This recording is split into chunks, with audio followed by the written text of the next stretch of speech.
And welcome to the Wednesday, August 5th, 2020 electronic meeting of the Ann Arbor Planning Commission. This meeting is in accordance with executive orders from the governor to affect social distancing and mitigate the spread of the COVID-19 virus. We intend to conduct this meeting similarly to an in-person meeting. However, please be patient if there are technical issues. Public comment will be via telephone only.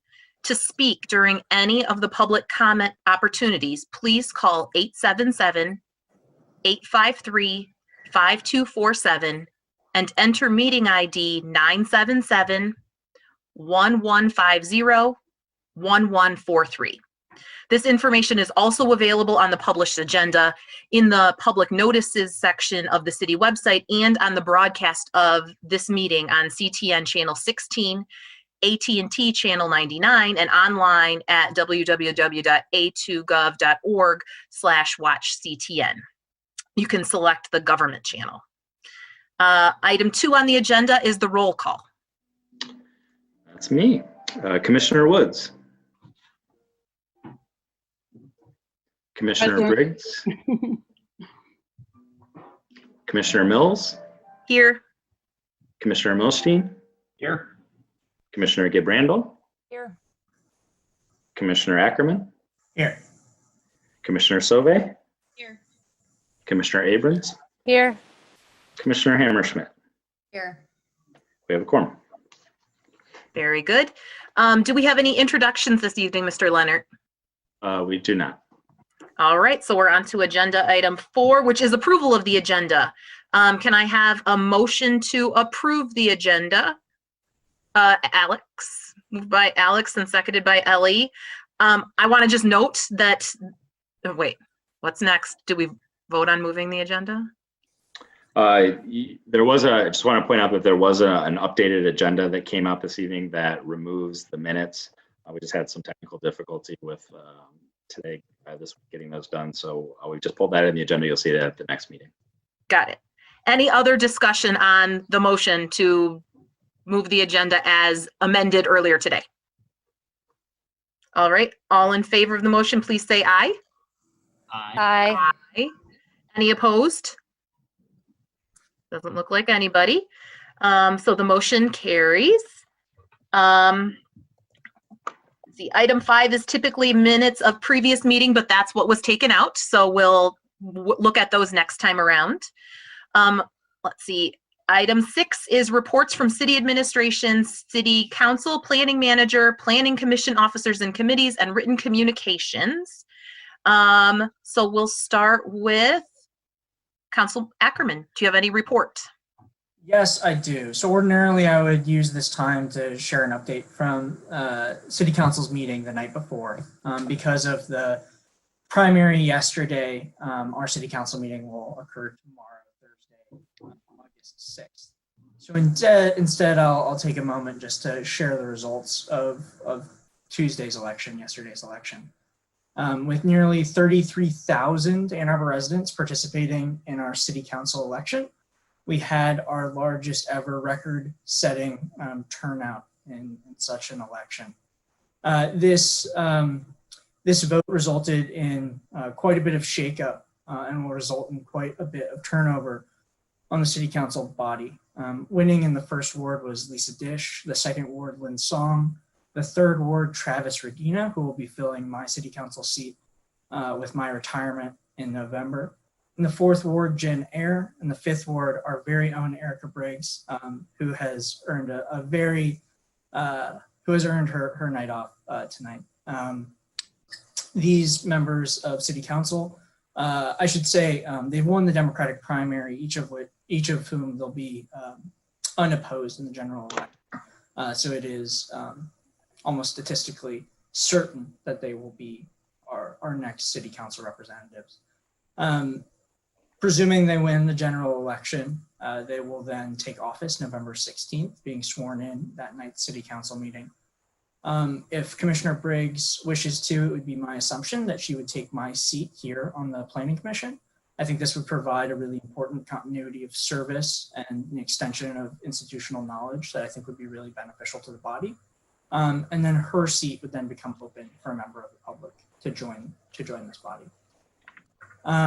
To those members of City Council leaving office, I think it's important that we thank you for your dedicated service over the years. While we certainly disagreed on very important policy issues, serving neighbors in elected office is a difficult and noble endeavor. And I think every single one of you deserves our respect and appreciation. I think it's also equally important to note that each of these new members of council will take office after winning 51 to 66% of their vote. In 2018, Mayor Taylor won his reelection with nearly 60% of the vote citywide. This group of elected leaders ran with a clear message and platform that the status quo is leaving people behind, that we can and we need to push progressive values and policies forward to truly be a welcoming community to all. I hope that this body will in turn do its part to put forward the best recommendations for policies and projects, made better, of course, through public input and fair debate, to support the community's clearly articulated values and visions as codified by last night's election. So thank you all for your continued service, and it's a happy day. Thank you, Councilmember Ackerman. Next is Planning Manager report. Mr. Leonard, do you have any report? No report this evening. Do any other commission officers or committee liaisons have anything to report? Commissioner Gibrandl? I would just like to say that on the Environmental Commission, we are kind of reshuffling who's on different committees, and that myself and John Mursky are going to be looking at our code in terms of how it supports or is in conflict with our 2030 goals for carbon neutrality. So we're beginning this process. We hope to get through a big chunk of it to be able to report back some findings in October. And so we will be keeping you posted, and obviously there will be some intersection with our own ordinance review committee, and Commissioner Mills has also agreed to be part of this effort, even though she is not an environmental commission, but she is a big part of the ORC. So we are happy to have her. So anyway, I just wanted to let you all know that that was going to be happening, and that if there's ideas that you all have, I'd be very open to them. So just wanted to report that out. Thanks. I am an ORC junkie. I don't know. Any other updates? I can actually update on the ORC meeting. We did meet last week, and we talked about site plan requirements for small and medium scale projects. That was something sent to us from City Council. And so staff is moving forward, hopefully with some guidance from ORC on that. We also talked about review of the C1A, C1AR district. Staff brought to us kind of some additional information. We kind of told them what more information might be helpful for all of us to discuss together. And then we also talked about new table design. We weighed in on table design for the UDC for, if you'll recall, last meeting we postponed some amendments to the UDC, and some of it was just kind of Scrivener's errors and that kind of thing. My understanding is that those redesigned tables may well show up when we take that up, which I believe, Mr. Leonard, is the next meeting. Is that correct? That's correct. Great. And just to piggyback on what Commissioner Gibrandl said about the Environment Commission and looking at committees, that's something that we're also going to take in the next couple of meetings. I think we'll talk about it a little bit at the working session, just pull up the committees that we're assigned to now, but we need to do it at a regular business meeting too. So just keep that in your mind to think about that's coming in the next 2 weeks or so, if you have desires to be on the ORC or things like that. So, all right, let's see, that takes care of the officers and committees. There, in terms of written communications, we did receive some today and that were posted online, and there's also the comments that were put on the online source. So just to note that we have those in your packet and draw your attention to them. All right, we are on item number 7, which is the first opportunity for audience participation. This is an opportunity for persons to speak for up to 3 minutes about an issue that is not listed as a public hearing on this agenda. To comment on other matters before us, please call 877-853-5247 and enter meeting ID 977-1150-1143. City staff will select callers that have raised their hand digitally using the last 3 digits of your phone number. In order to electronically raise your hand and indicate that you want to speak, please press *9 on your phone. You'll hear an automated announcement that the host is allowing you to speak. And when you do speak, please move to a quiet area and mute any television or background sounds that you might have so that we can hear you clearly. Please also be sure to state your name and address at the beginning of your comments. And again, if you're interested in speaking, it's *9. Hello, caller with phone number ending with 894. You have 3 minutes to address the Planning Commission. Hello, my name is Tom Renkert. I'm the Association Executive of the Ann Arbor Area Board of Realtors. We're at 1919 West Stadium Boulevard. I'm commenting on the proposed sign ordinance. The city staff report. Sir, so because that's something that's listed on our agenda, we will definitely take the comment, but we need to take the comment during the public hearing for that, which is actually the next order of business. Okay, thank you. So thank you. So you did the right process to raise your hand. So if we can just put you on that when we talk about that. Thank you. Thank you. Is there anyone else that would like to speak not about the sign ordinance or about the Viridian project? Those are the 2 items on the agenda for today. Or our bylaws, God forbid. Or our bylaws. If you want to talk about our bylaws, now is not the time for that. Thank you.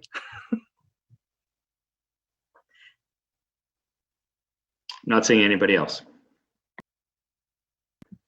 All right, then we will close the audience participation. There's another opportunity later on. Actually, I misspoke because this is my first time chairing, so I'm not used to this. The next item of business is the public hearings for the next business meeting. So short item before we get to the public hearing on the sign ordinance. Yes, in addition to Chair Mills referenced the UDC amendments that were postponed from the first meeting in July. Those will be reappearing on the agenda. And then we have 1 new public hearing item. It is for 559 Riverview Drive. It's a proposed annexation and zoning, a request to annex a approximate 1 acre parcel from Ann Arbor Township into the city and zone R1B single family. This would be in support of utility infrastructure. Very good. All right, now we're on to item number 9A, which is unfinished business. And the first item here is the sign ordinance amendments. These are proposed amendments to Chapter 55 in the Unified Development Code to update and modernize sign requirements for signage. Mr. Leonard will give a presentation and then we'll open the public hearing up again for this item.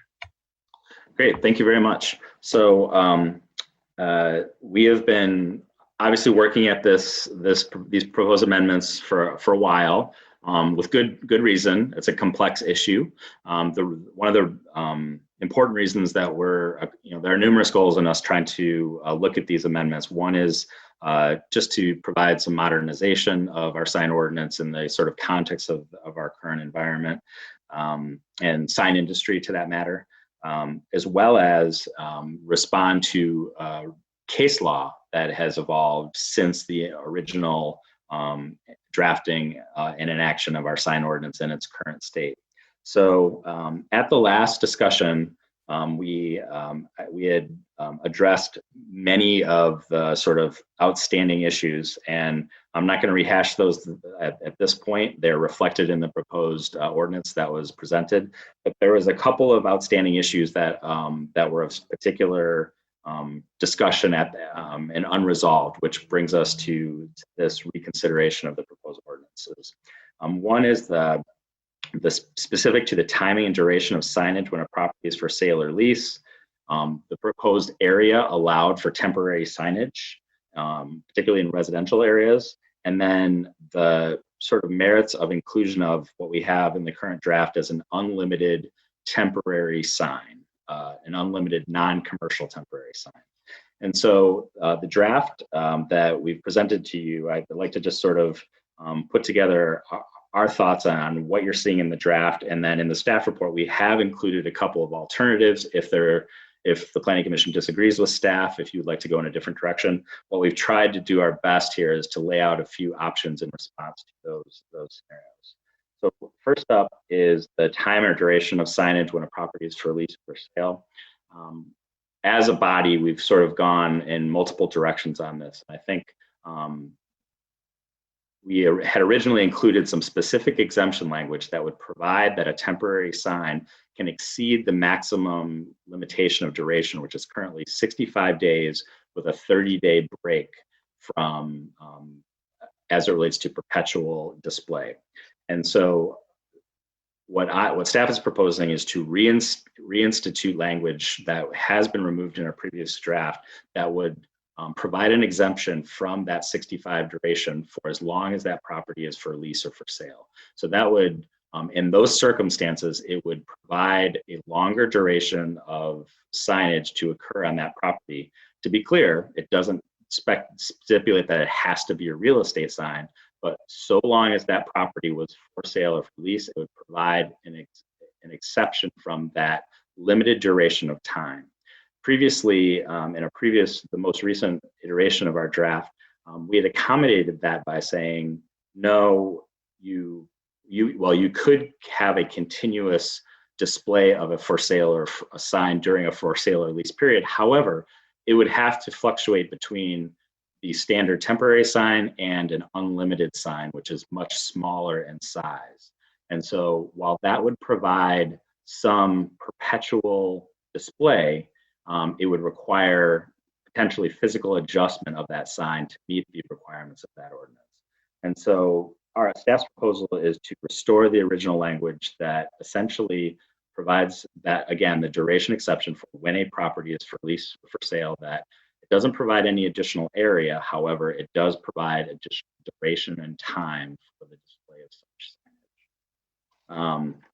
Alternatively, the ordinance could revert back to that iteration that I just described, where again, a longer term duration is enabled, but it would require a bit of adjustment in the actual physical sign used to display that messaging.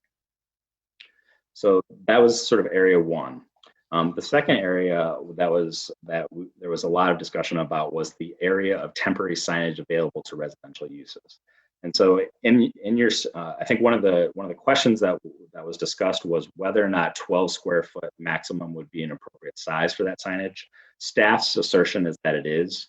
What we've done is we've gone out and provided you some examples of some signage that might meet that test. We think that while not all of it meets that size, the majority of signage does meet that size requirement. So we would not propose expanding that area as proposed in the ordinance. If Planning Commission did desire to do that, one of the conversations that we had was trying to put some sort of limitation on a single face aspect of that, so that if the size were increased, it wouldn't necessarily result in a inappropriately large single face sign, because all of our signs were sort of our measurement is uniform. It's whatever sign area is occupied, be it one side or two sides. So we have provided additional language that could consider increasing that, where it would be a maximum sign area of 20 square feet with no single face larger than 10 square feet. So in that event, you could have up to a 10 square foot sign. But again, staff's contention is that based on our experience in looking at some signs in our community, the current 12 square foot being proposed appears to be adequate from our recommendation. Then finally, one of the outstanding points from the last discussion was the merits of whether or not we should include an unlimited temporary sign. I don't think this had quite as much discussion as the previous two items, but it was raised in that discussion. In short, staff believes that that should be maintained. We believe that providing some flexible and ongoing, basically free speech opportunity should outweigh any sort of aesthetic concerns or restraints that we envision for our community. So we would recommend maintaining that unlimited non-commercial sign in the language. But again, if desired, you as the board could determine that you would like to revisit that balance. A couple other questions have come up that I would like to raise. These were not specifically addressed by the Planning Commission previously, but in sort of finalizing some of these proposals, questions that came up. Should the sign ordinance provide for a higher temporary sign? If you'll see a lot of the examples, they are between 5 and 6 feet. Our current temporary sign height limitation is 5 feet. From a staff perspective, we don't see that height difference of 5 to 6 feet as objectionable. It seems very conventional and consistent. It seems pretty widespread. So we would propose considering potentially increasing the maximum height of those signs to 5.5 or 6 feet to accommodate that convention. Should the maximum area of unlimited signs be increased from a maximum of 3 square feet to 6 square feet? Currently, that unlimited sign provision is going to provide basically a single-sided temporary sign face. Whenever you get into 2, that's going to be that. I think a consideration would actually be to provide up to a 6 square foot sign. That could result in a single face sign that's 6 square feet as well. However, I think that flexibility for property owners would be potentially beneficial. We have added a provision and definition to accommodate the use of non-commercial flags. What we've done is we've said that flags are permitted on any property in the city of a non-commercial nature up to a total square foot area, and they're not counted towards signage. So if you decided you wanted to have an American flag or a state of Michigan flag or any other non-commercial messaging flag, it would not count towards any signage requirements in the city. And then we have also clarified how we measure business frontage. Our sign area is calculated on the frontage of a business, and right now the definition is very specifically oriented to public right-of-way. What we've done is attempted to clarify that definition to provide that it is measured either along a public right-of-way or when that space is fronting onto a shared access drive or a shared parking lot in the case of a multi-tenant building. There are circumstances where you might have a building oriented perpendicular to the right-of-way with multiple spaces. This would provide an opportunity to measure the business frontage along that shared access or parking area, as opposed to potentially having multiple tenants have to share a single frontage that fronts onto the public right-of-way. And then not included in the staff report, but one thing I do want to mention is the draft ordinance provides some protection for non-conforming signs that are over 200 square feet. This is sort of the current version of existing language in our code that provides ongoing opportunity for the existing billboards in the community, but because of the 200 square foot size limitation, we don't have a lot of opportunity to expand those in our community in the future. I want to point out that might not be exclusive to billboards. That provision could have implications for other signs that might be over 200 square feet. I have pulled up a couple of examples that I can share with you, but generally you could just think of some of the larger business center or business signs in the community that might also meet that threshold. That would therefore then be afforded that same protection of additional sign area that is not counted towards that of the business. So again, in its current configuration, it's slightly more expansive than I think probably what I originally envisioned. I don't know that it's problematic, but I just want to make sure the Planning Commission was aware of that. And I'll stop there. I'm happy to address any questions that the Commission has, or if you'd like to see any of the examples from the staff report, I do have a presentation where we can pull up some of those example signs. Very good. Thank you, Mr. Leonard.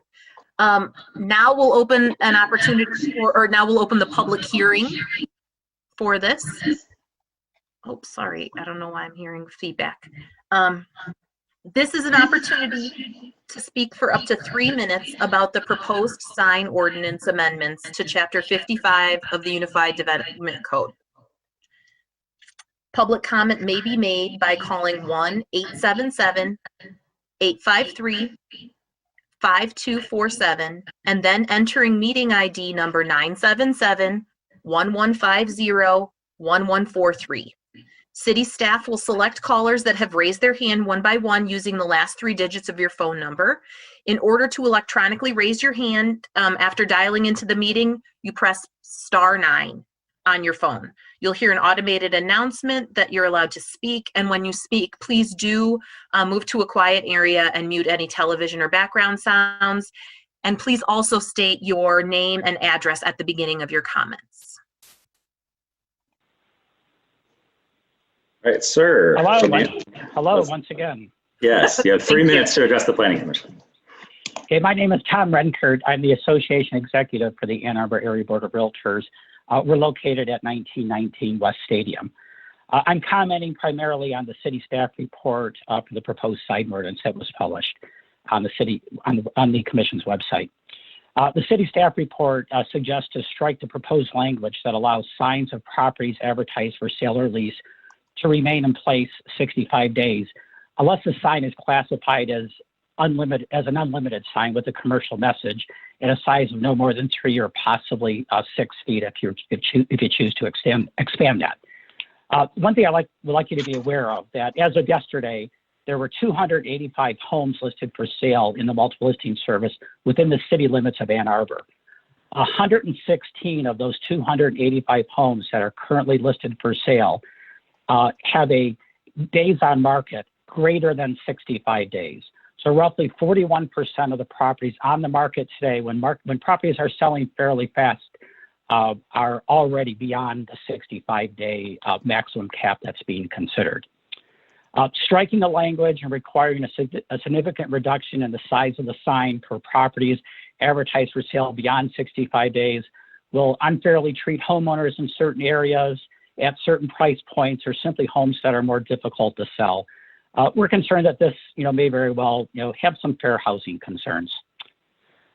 We would ask that you keep the exception language in place that's been proposed for properties listed for sale or lease. As indicated in the staff report, most of the for sale signs fall within the 12 square feet requirement. The thing is, though, it's a real common practice in Ann Arbor, in our market, for homeowners who are advertising their homes for sale, for them to promote their homes as an open house on weekends. In doing so, they always place a second sign on the property. In most cases, that second sign will increase the total square footage above the 12 feet requirement, placing them outside of the ordinance on weekends when they're advertising their open houses. We would propose an increase similar to what you were discussing before.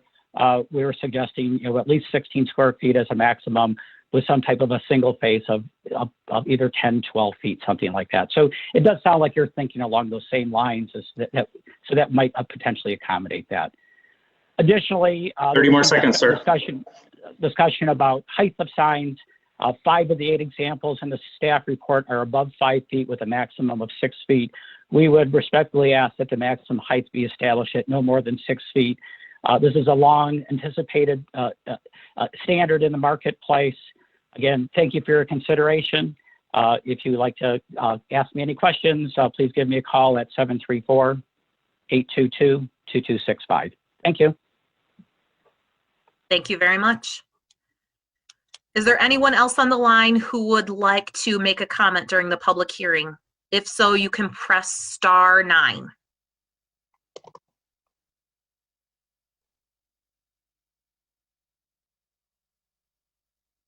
see nobody else.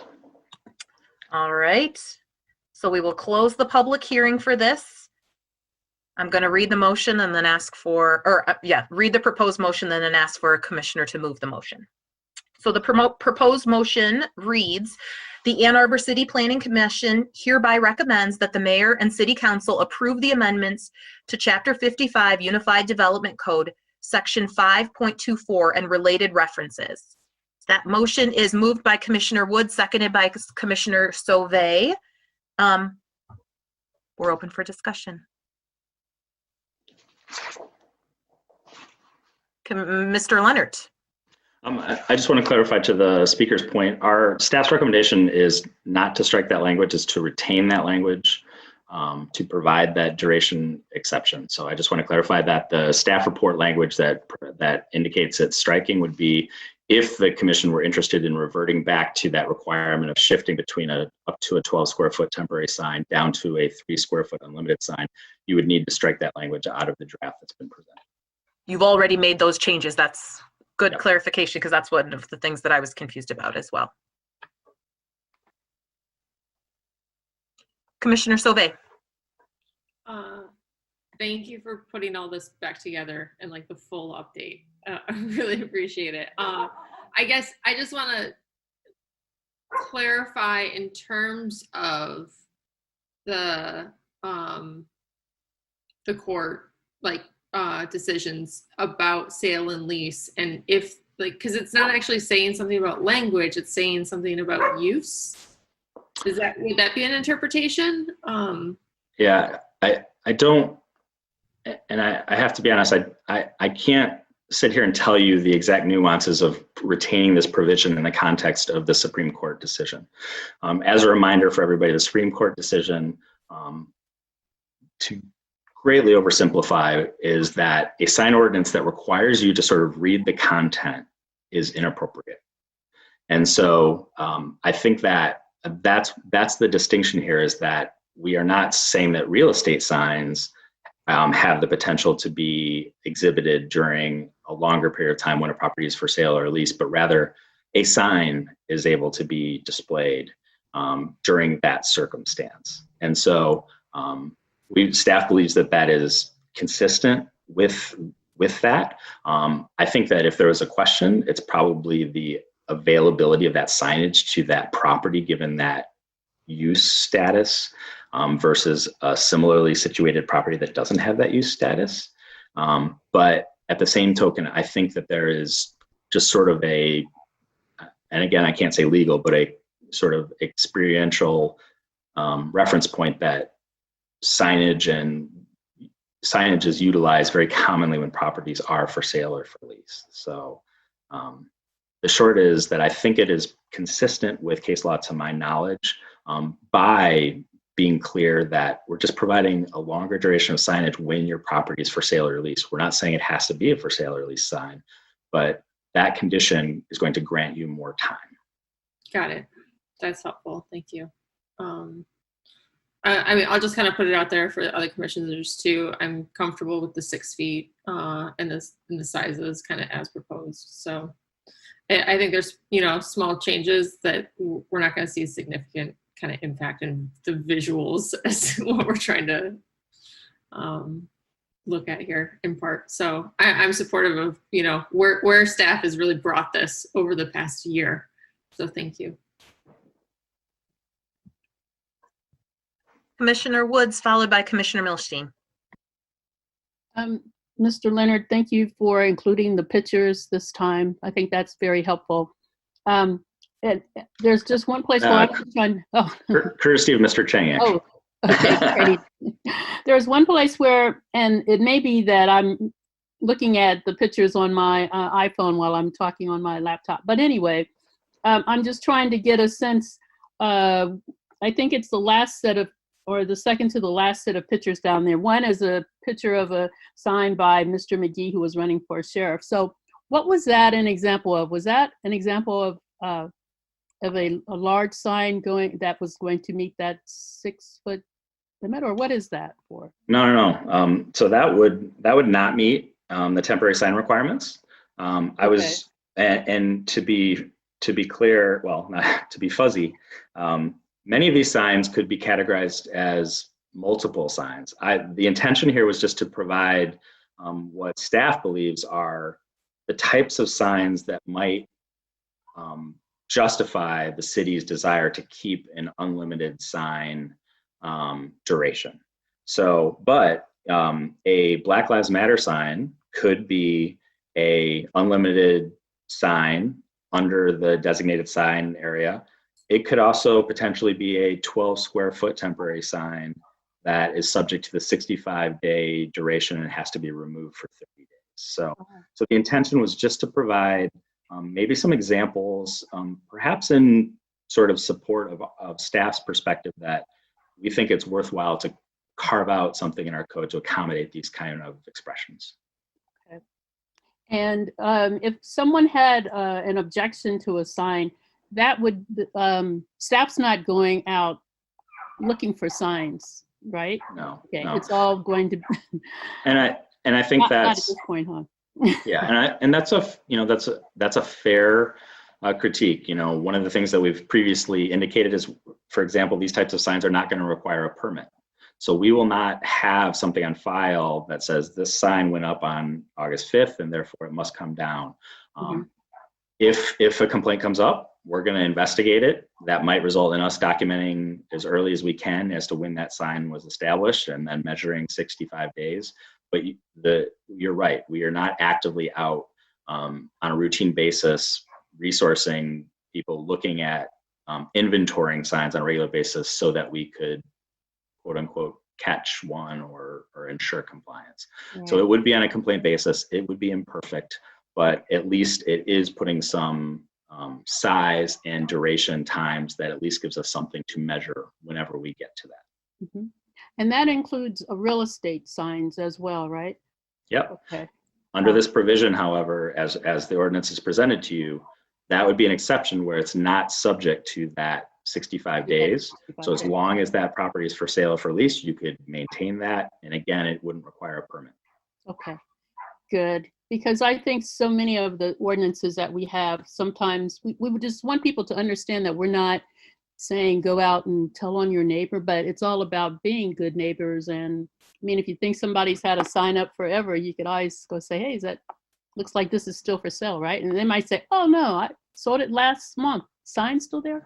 I don't know. But anyway, it's good to know that staff's not, making this a full-time job of going out checking stuff. And frankly, for sale, it's probably, we eventually get notice of sales via the assessing system. Lease is actually probably a little bit more difficult to ascertain. Okay, thank you. Commissioner Milstein. Thank you. So Mr. Leonard, Mr. Chang, and everybody in the planning department, all the city staff that worked on it. I mean, we've been at this for a long time. And I will take some responsibility for that. So I apologize. It's just the process. But I feel like we are so close. I really have just two more things that I would really like to tweak. The first one, Commissioner Sauvé had mentioned, has to do with regards to the temporary sign height. And I'd like to amend that from what's currently in the ordinance to 6 feet. So I'd like to make that motion to amend that, just looking at the images you provided, plus, my personal experience, I think 6 feet would be an appropriate height. So I'd like to move that, Madam Chair, if that's okay. That is it seconded by Commissioner Sauvé? So now we're making sure parliamentary procedure. We're discussing now that proposed amendment. So the proposed amendment would amend the current draft to provide a cap of a 5 foot high maximum temporary residential sign to a 6 foot high temporary residential sign. That's in table 5.24-6, just to make sure I'm clear. The top, effectively the first white row. Any comments, discussion here? All right, let's vote on that amendment. Roll call or, okay. I'm comfortable unless any commissioner could request roll call, but just for the amendment, I think we could just do it by voice. Okay, all in favor of the amendment, please say aye. Aye. Or raise your hand. Aye. All opposed? All right, that is unanimous. So now we have an amended motion. Your next point. My next point has to do with what Mr. Rankert from the Ann Arbor Area Board of Realtors came forward with regards to in regards to properties that have open houses. Although open houses are not a regular thing right now during the pandemic, although it's still happening, it's a very valid point that when there is a open house occurring, there's an additional sign that's placed in front of the house. That's usually roughly about 2 by 3 or so, sometimes maybe a little bit larger. So I would be in favor of amending the 12 foot size of a sign, 12 square feet to 16 square feet, to account for that, for a potential open house sign that's being placed, so that open house signs are legal in Ann Arbor. So I'd like to move that, and I'm open to discussion on that as well. Anyone second that proposed amendment?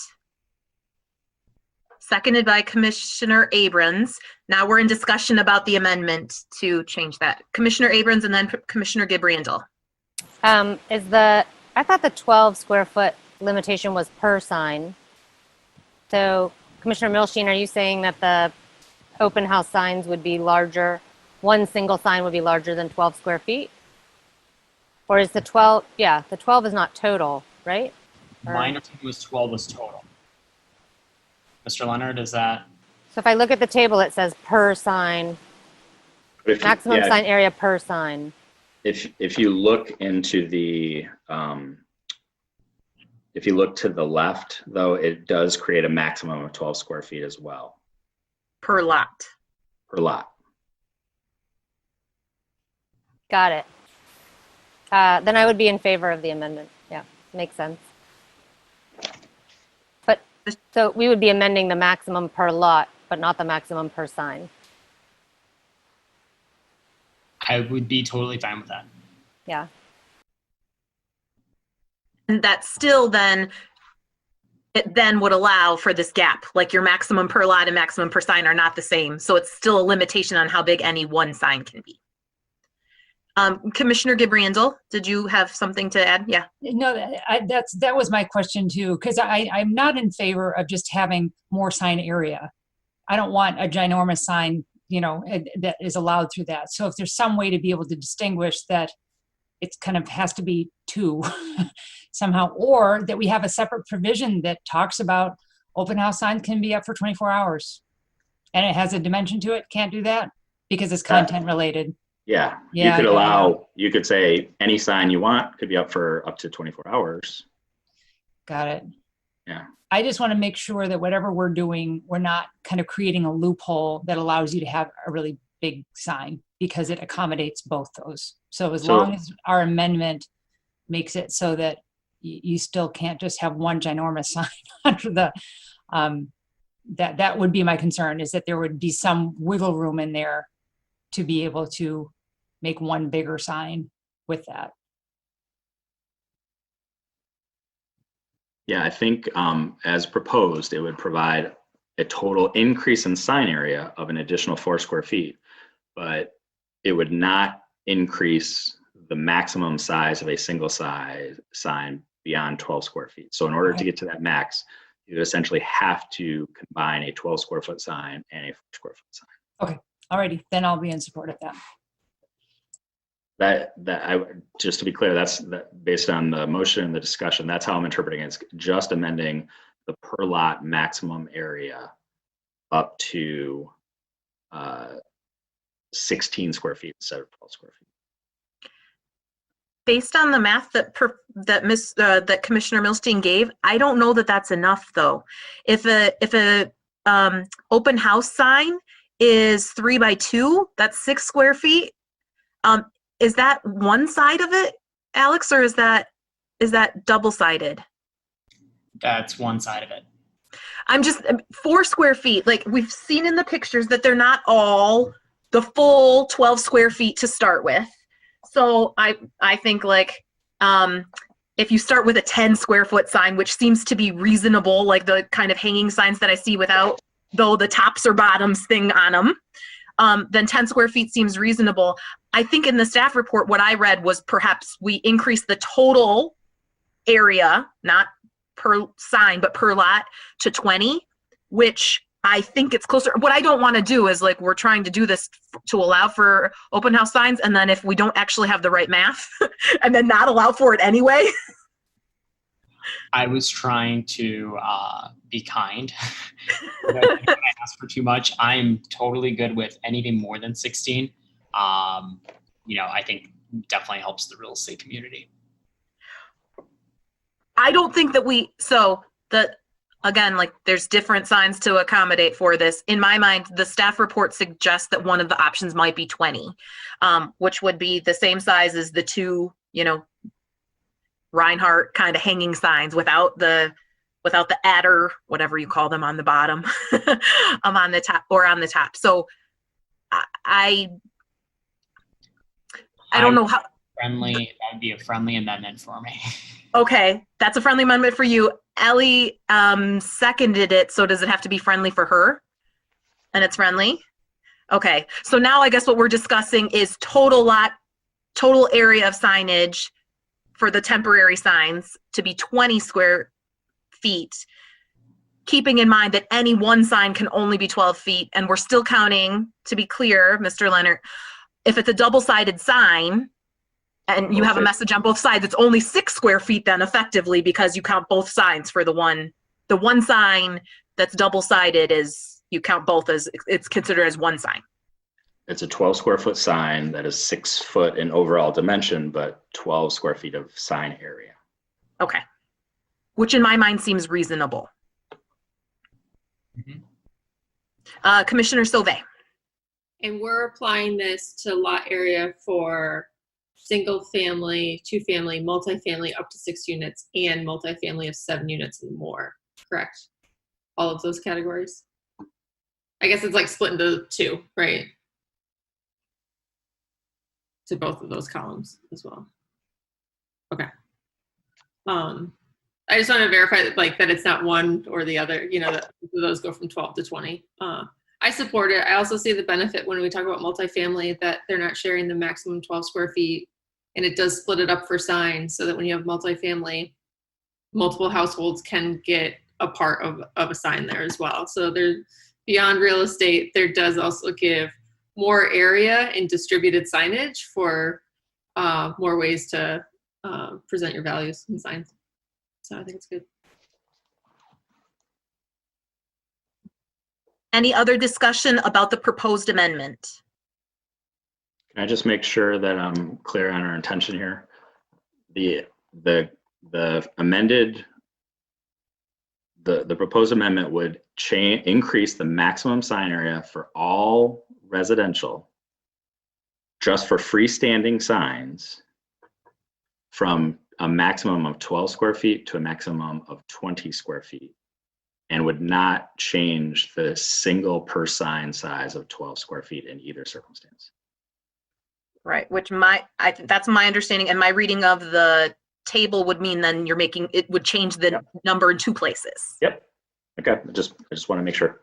Thank you. Commissioner Hammerschmidt? I should have a clarifying, I'm fine with this, but I have a clarifying question just to make sure that I understand. Because when the caller was speaking, I was thinking like, well, couldn't that just be the unlimited sign, the open house sign? But when I'm reading this again, the unlimited sign counts towards that 12 or 20 or whatever square feet? No. No, it would have to, the unlimited sign has to be of a non-commercial message to be exempt. That's what it is. Okay. Okay. Because like I'm looking at the temporary signs thing under, okay, so non-commercial message. Is it referencing the right table though? I guess this is off topic a little bit. That would count towards the max sign area period, right? Now I'm getting confused. And maybe I'm not looking at the right table. Non-commercial message, so, but the commercial message, oh Lord, guys, I'm sorry. So the temporary sign table, those can be commercial messages. Yes. Yes. Okay, the unlimited sign cannot be a commercial message. Correct. But the unlimited sign counts towards that max. So what you're talking about is that it's referencing table 24-4. Yeah. Right? I think yeah. And that's an old reference. Yeah, I think it's 6 because we've since added the PUD tables. I'm sorry, that's just a reference that I didn't catch. I thought so, but it does count. But it does count towards that max, just from my understanding, right? So if your max is 20 and you have a real estate sign and an open house sign, and you're at 20, you can't have an unlimited sign in your yard as well? Correct. Okay. Okay, I'm good. Thanks. Thank you for clarifying that, Commissioner Hammerschmidt. Any other, Commissioner Woods, then Commissioner Milstein? I just wanted to go back to the point that she just made, Commissioner Hammerschmidt, when she said that you could not have an unlimited sign as well. But if your unlimited sign is something, for example, indicating that it's an open house for your child, you could actually have that sign there, plus the real estate sign, plus an open house sign. Not if it goes above 20 square feet. But why not? Because it says in the ordinance that it counts towards the maximum. But see, that to me, in a way, I mean, I know it sounds like a rare occurrence, but it could happen and it wouldn't necessarily be fair.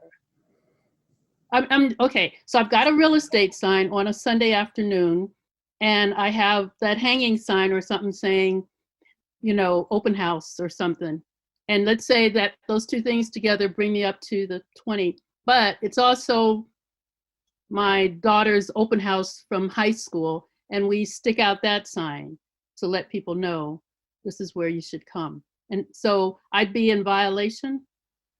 Yes, you'd be over 20 square feet. Hmm. You could pull down the real estate sign. You could pull down your daughter's graduation sign. You could pull down the open house sign, but this is limiting you to a total amount of square footage. Oh. The planning commission could go in a different direction and say, we don't care how many signs you have, as long as they're under 12 square feet. That would be another way that would say you could have a real estate sign, you could have an open house, you could have a graduation, and you could have, we support healthcare workers. So that would be another way. But right now what we're doing is we're putting a total cap on the area that we think is reasonable to provide some flexibility, but it's not unlimited, where you as a property owner are going to have to at times make some choices. Okay. The unlimited signage says of a portion of that, you don't have to take it down after 65 days. We are providing a exception from time, but not area, for a non-commercial message. So doesn't that also therefore mean that you could not, for example, have a sign wanted people to vote for someone for president, as well as for state representative, as well as for senator, and you can't have all those signs in your yard at the same time then? You could have up to 20 square feet of those signs up to a period of 65 days, and then they'd have to be turned down for 30 days. That 65 days actually references some election law timeframe. So we actually, one of the reasons we timed that duration is based on some election state law provisions. Okay, so I just wanted to say, forget about duration for a moment, but in terms of the size or the number that you could have in your yard, you could not have, if the total sign, if dimensions and everything go up to 20 feet, you can't do that? If they go over 20 square feet, it would be in violation. That seems like then you're sort of limiting people in terms of free speech. We are providing, actually, I would say we're increasing it, because right now the way our ordinance is constructed is we provide some ability for political signs, but not other type of signage. Now we're giving you 20 square feet to sort of use however you desire. You may be giving me more opportunity, but you still may be limiting. If I want to indicate everybody on that ticket that I want to vote for. It's a balance. Yeah. I'm just raising it because I know I'm probably not going to be the only one who's going to notice that, but okay, I'll listen to other people.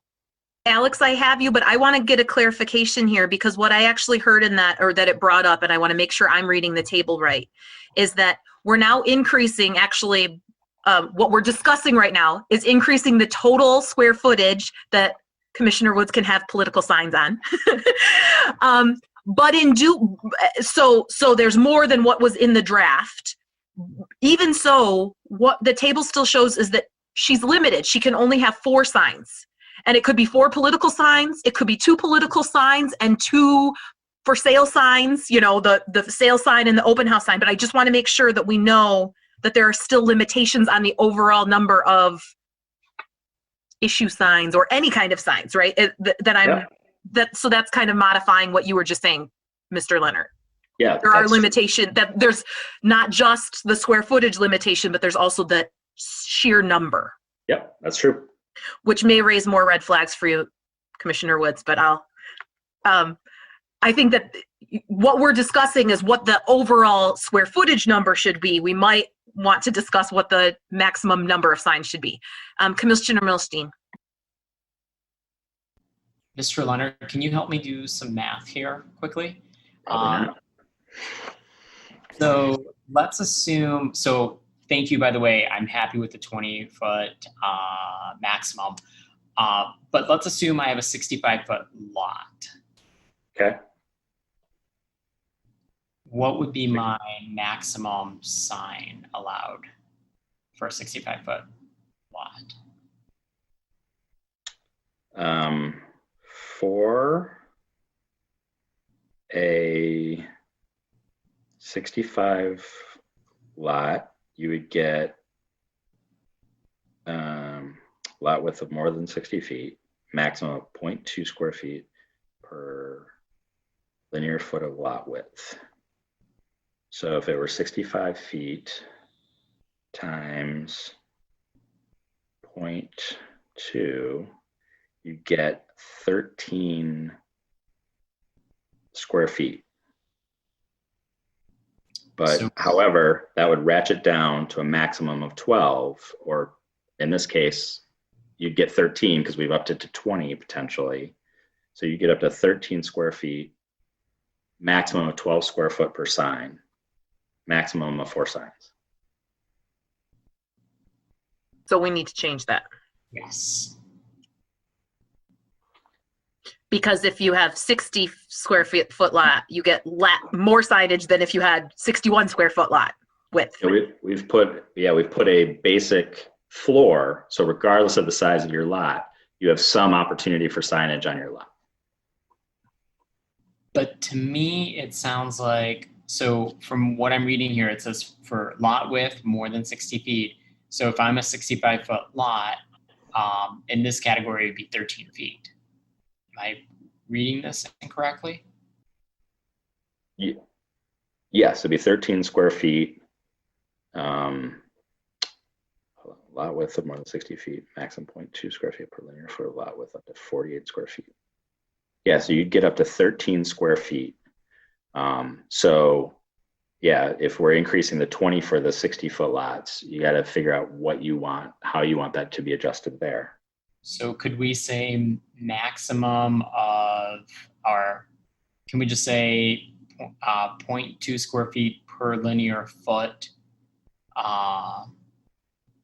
What about just capping them all at a max of 20, regardless of lot size? I'd be okay with that. I mean, if we're okay with it for small lots, unless we've found some value in providing a much higher area for larger lots, but I don't know that that's necessary. Yeah, I'd be okay with capping it at 20 feet. And so this is an amendment to my friendly amended amendment, right? To be clear. So what that is in the 2 places for single family and multifamily freestanding, it is regardless of, it's now very simple, right? Now it's currently a very, much text. The only thing that would be in that per lot box is a maximum of 20 square feet. Correct. Yes. So you did that, so I'm sure it's friendly to you. Commissioner Abrams, is that friendly to you? All right, excellent. Commissioner Sauvé, I saw your hand at one point. You want to speak? I was just going to say, if you wanted to do reverse math, it would just be times 0.333 repeating to get to the 20. If you wanted to. Alex is like, no, we don't need more math. At 20 is totally good with me. The less work we have people do and the more direct things are, I think is great in an ordinance. I think that this makes sense and is equitable. The only thing that it would mean is that if you're a corner lot, you have more frontage and you no longer get your 2 signs like double signs if you have a corner lot for sale. I thought I would bring it up. That's not bothersome to me, but if it is to anyone else, you should know that. It is bothersome, but I'm not going to push my luck tonight. Thank you very much for working with me on this. Excellent. Okay. It sounds like we're ready to vote on the amendment. And again, this amendment is in two places on table 5.24-6 to have the per lot maximum sign area be 20 square feet regardless of lot size for the single family and multifamily residential. Commissioner Sauvé, what did I do? Also for 6 foot height, those two things are together? Those are already covered in the previous motion. Okay, yep, sorry. Good. All right. All in favor of that amendment, please say aye or raise your hand. Aye. Aye. Any opposed? I don't see anyone. So the amendment or the motion is now amended for the second time. So we've got the 6 foot maximum height. We've got the 20 square feet maximum per lot area. Any other discussion on the motion as amended? Commissioner Abrams. Yeah, I just wanted to bring up again maybe the potential confusion around the idea of an unlimited temporary sign or an unlimited sign in the temporary category. And I've been thinking if there's a word other than temporary that would make sense, that could embody. And I was thinking, could we consider the word impermanent? So the temporary sign is intended to define a sign. I have the definition up, but I lost it now. But it's the opposite of a permanent sign. It's not permanently affixed. And I think maybe impermanent would work because an impermanent sign of unlimited duration makes more sense to me, at least, than a temporary sign of unlimited duration, because temporary connotes time, whereas impermanent maybe doesn't. So, yeah, I think I don't think it's distinct from what you're talking about, but one of the intentions there is it's not sort of, I think, a physical constructed sign in a way. So I think the temporary is also intended to probably speak to the type of sign it is versus perhaps like a 3 square foot monument sign that somebody might put in a yard. I personally am okay with temporary. I understand what you're saying, but in the context of this, we're actually, its technical definition is an unlimited sign, and we're just identifying that it is an exception from the general provisions of temporary signs because of that duration. yeah. So like if you read the definition, it says a temporary sign intended for a limited period of display. I mean, I guess maybe that's the confusion. So there's an exception in here, which is that you can have a permanent sign intended for a limited period of display, but that is not regular, but is not required to be limited in its period of display. I think if other people don't find it confusing, if they don't think the public will find it confusing, I think that's who we want to be able to understand the ordinance as it's written. So if people, I think if there's consensus in this group that it won't be confusing, I'm fine with it, but I thought I would offer impermanent as an option. Thanks.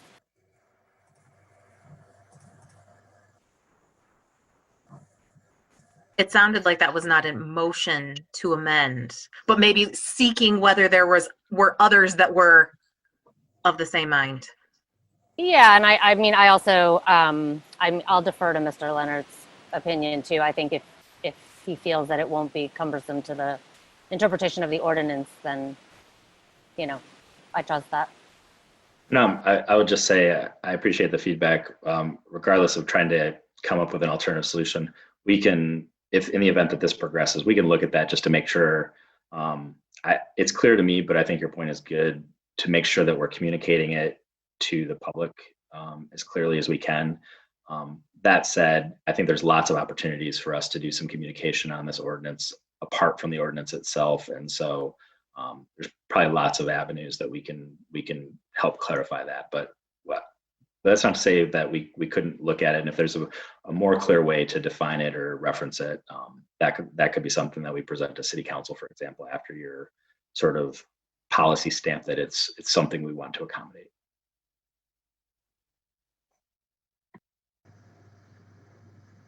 Other discussion of the amended language, now amended motion.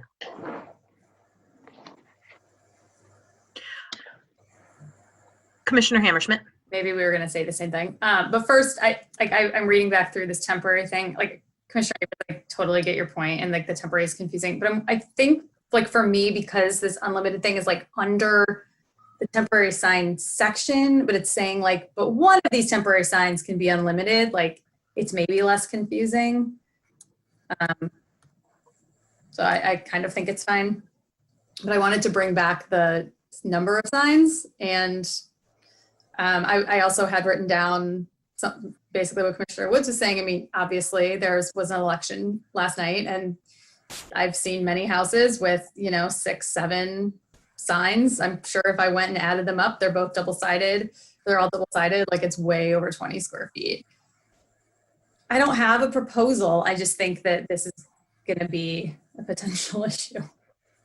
But since we can't regulate content, you can't say like with the exception of political signs, right? So yeah, I mean, I think I don't know, like I'd be comfortable increasing the number of signs. Like unless we get into like a situation where people are putting 21 square foot signs in their yard, which I just don't see happening. But I don't know how big. Well, I think maybe on some of the pictures we had square footage of some of these political signs that now I can't find. Yeah, they range probably from maybe we don't 8 square feet probably to a little smaller, depending on the sign. Well, so like this Black Lives Matter, in this house we believe Black Lives Matter sign where you have is 4.2 square feet. Is that on both sides? Do you know? Or that's just one side? I don't know. Chris, do you know that?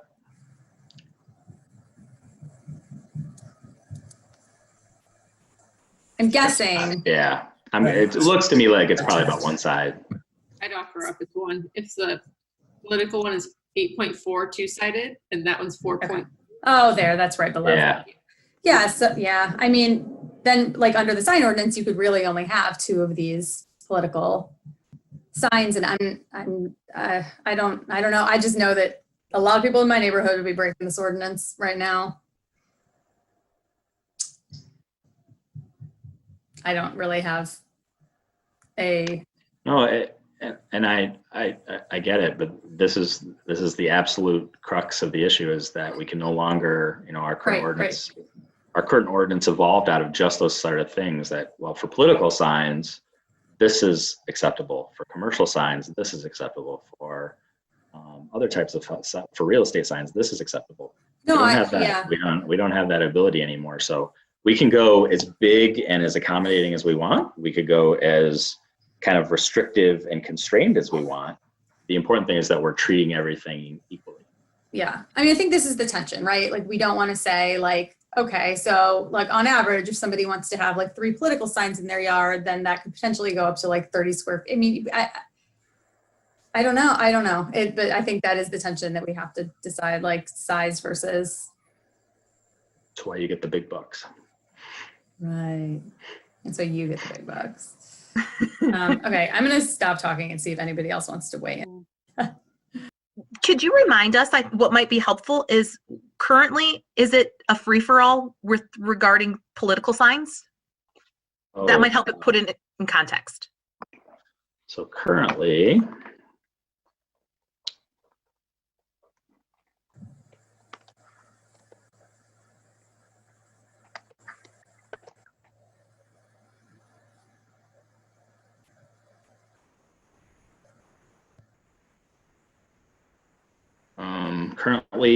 a political sign has a maximum height of 48 inches and a maximum width of 36 inches. And the bottom of the sign shall be a minimum of 6 inches from the ground. The The sign shall be set back at least 5 feet from the public right-of-way or affixed to a building. A sign that advocates or opposes a candidate for public office or a position on an issue to be determined at an election shall be removed not more than 18 hours after the election. Political signs shall not be subject to any specified time limit or must be removed if they become dangerous or otherwise prohibited. So not restricted in size, not restricted in duration, other than after the political issue comes to some decision, they have to be removed in 18 hours. And so the McGee sign that we see actually fits in that, because that's a quite large, I mean, that's nothing that we're discussing would allow for a sign that size. Correct. To be like, it both exceeds the overall square footage and the per sign square footage. Got it. Okay. Commissioner, people moved on my screen. Commissioner Woods, did you have your hand up before I asked that question? I did have my hand up, and not so much that I'm not going to vote for the sign ordinance, because I know a lot of work has gone into it, and I will certainly vote for it. But just again, I guess just to be aware that there will be situations where I would want, and I don't try and go around breaking the law, but if I could have up signs, I could just see where I could have up for a number of candidates, as well as a couple of real good causes, as well as saying, girls can do it too, or whatever, it's just after a while it becomes, and I know our department doesn't want to go out, ticket, but sometimes it becomes, if a neighbor gets upset with me because of the content of a sign, then they call in or something, or I call in because I don't like what they put up. So I don't know. And I just wanted to say that. But I do appreciate everything that's gone into the whole sign ordinance thing. I mean, it's rough. I think you mean it's awesome.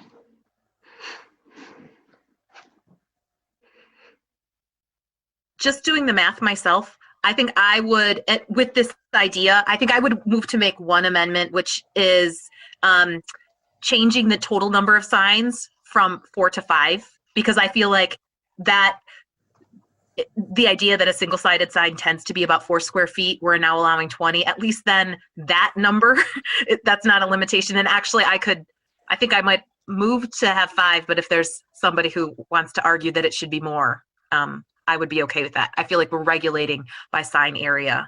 And so this is just allowing for a little bit more. And I think your neighbor it's easier to count the number of signs than it is to take your tape measure out and measure. So actually, I'm going to amend my little motion to amend, and I'm going to say 6. Does anyone want to second the total number of signs that are allowed? Commissioner Milstein, we're open for discussion.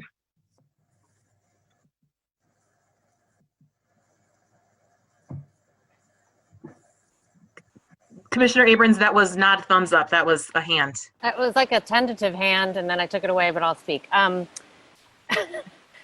that would be 6 signs, 1 of which could have indefinite duration, and 5 of which would have the 65-day limit, and still capped by the 20 foot per lot, and still capped by 12 foot per sign. Okay, I would support that. Great. We'll vote on that amendment. All in Sorry, favor?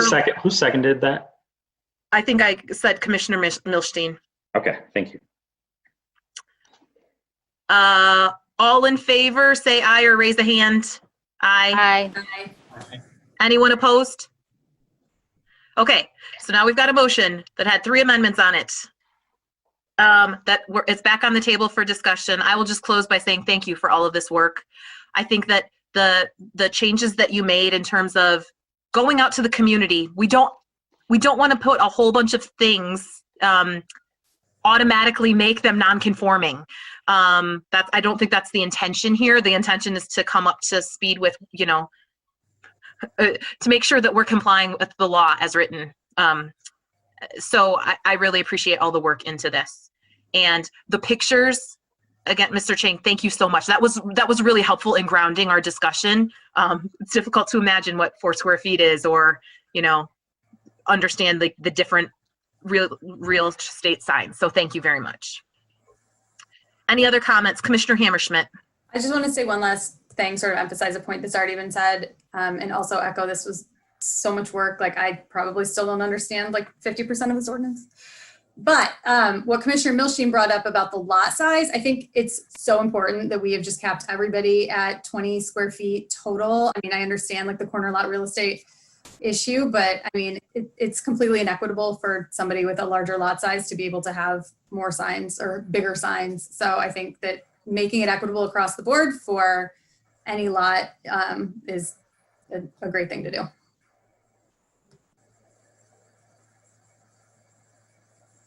All right. It looks like we're ready for a vote. We'll do a roll call vote. Mr. Leonard, please. Commissioner Milstein, Yes. Commissioner Gibrandal, Yes. Commissioner Ackerman, Yes. Commissioner Sauvé. That was yes. Commissioner Abrams, Yes. Commissioner Hammerschmidt, Yes. Commissioner Woods, Yes. Commissioner Mills. Yes. Carries unanimously. Thank you for all of your work on that endeavor. Thank you. Thank Mr. you. Thank you. All right. We're at 8:15. I'm going to keep on going. So we are on item 10A, regular business. This is the Viridian at County Farm Park Planned Unit Development Zoning and Supplemental Regulations. This is at 2270 Platt Road. Commissioner Gibrandal. Yes, I am going to need to recuse myself. My firm has been hired to work on this project, and so I will be stepping away from the discussion and come back on after we're done. Thank you very much. And off you go. You are demoted. All right, give me a moment. We have a fair number of participants representing these petitioners. I will, for the benefit of the commissioners, I have provided, we have a PUD petition and we have 2 distinct site plans for that. So I have provided them the opportunity for 2 10-minute presentations or 1 20-minute, however they desire. Commissioner Milstein. I guess for clarification, how are we going to be voting on this? Are we going to be, since there's 2 separate site plans, but it's 1 PUD, how will the votes be handled? There are 3 distinct motions. One for the PUD zoning, which is setting the zoning for the site independent of the site plans. The PUD as currently proposed does not link those specific site plans to the PUD zoning district. And then you'll have 2 distinct motions on each site plan. However, because of their interrelationship, they're sharing things like access, utilities. We thought it was worthwhile to consider them in mass. Thank you.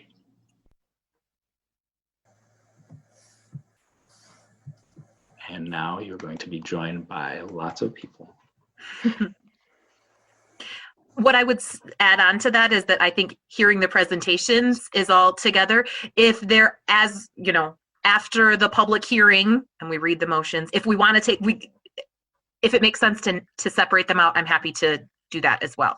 But I thought we would just take them all together, and certainly the public hearing makes sense to do together.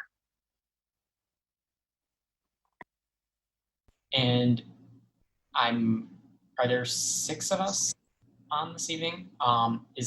Do we need to all vote in order to all vote in affirmative in order to pass it to City Council with a recommendation to approve? There are 7. 7 and 6 affirmative votes would be necessary to forward a recommendation. Zach's just got his camera off. Okay.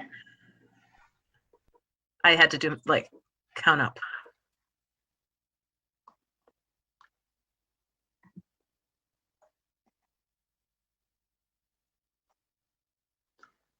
I'm still working on people. Just give me a moment.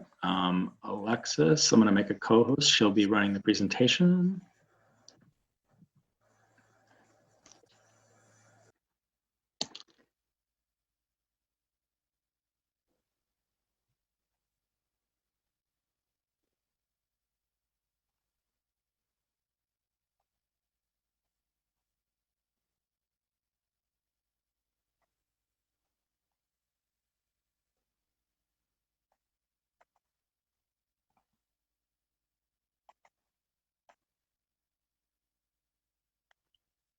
It's not the Brady Bunch anymore or on my computer.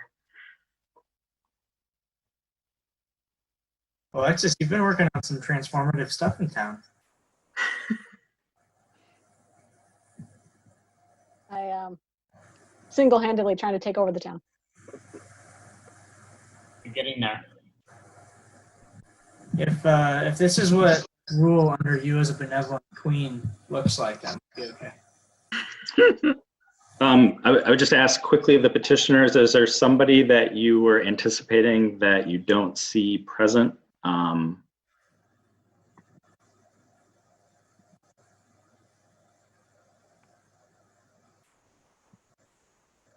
Nope. All right. Great. So as Mr. Leonard said, I'll turn it over to the petitioners for a total of 20 minutes. And then after that, Ms. Toledo, you'll take over and fill us in on anything else. Great. All right, Great. the developers, just let me know which presentation to load first. Avalon's. Great. So should I go ahead and get started? Yes. Yes, Okay. please. So I'm Wendy Cardy Saxon. I'm the Director of Real Estate Development at Avalon Housing. And we're Can I?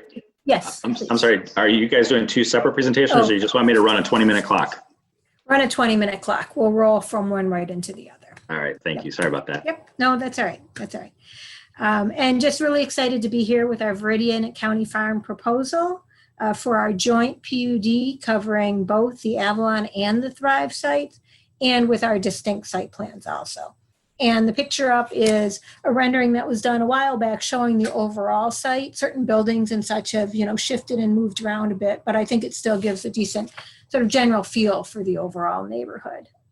So I'll chat a bit about Avalon's site plan, and David Esau, our architect, will provide a bit more information on that.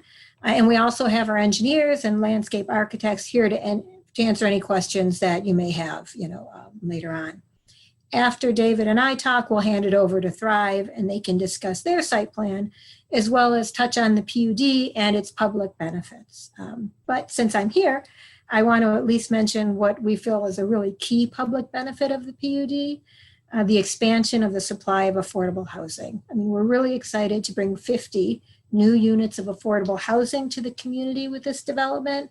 And it's both more units than what sort of the baseline is with the PUD, as well as more deeply targeted. And I'll touch on that in a little bit. And I'll just say the PUD also brings the public benefit of allowing us to do a mix of uses across the site and some exciting site design, like enabling us to design the two sites as one cohesive site with common circulation patterns, both vehicular and pedestrian, creative land division techniques, complementary exterior architectural appearance, and also contributing to the long-term sustainability with the environmental approaches being taken. But other folks can touch on that a bit more later. Just real brief background. So it's county-owned land, and we each have purchase agreements for our parcels.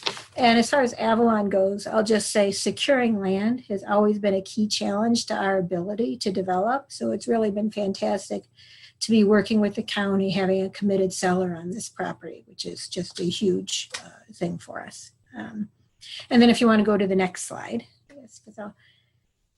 perfect. Talk a little bit about the specifics of Avalon's plan, Viridian at County Farm North. You can see sort of the gray drive area that's on Avalon's side. You can sort of see the property line, and Avalon's units are the ones to the north of those. And then you can see in the middle, right south of the grayed-in drive is the community center, and then the building to the right is also Avalon's. But even sort of looking at that drawing, I think you can get a sense of how overall the development is intended to flow as the two different site plans are intended to flow as a single development. But as far as Avalon's go, we have 50 units. It's a mix of 1, 2, 3, and 4 bedroom units. And we're very excited, frankly, to have some 4 bedroom units in our stock here. We found that's a real need for our families. 30 of our 50 units are supportive housing. So they'll be for households who are under 30% of area median, which is about 21 grand for a one-person household. And all of those 30 units are expected to have project-based vouchers. So the households would only pay 30% of their income towards rent.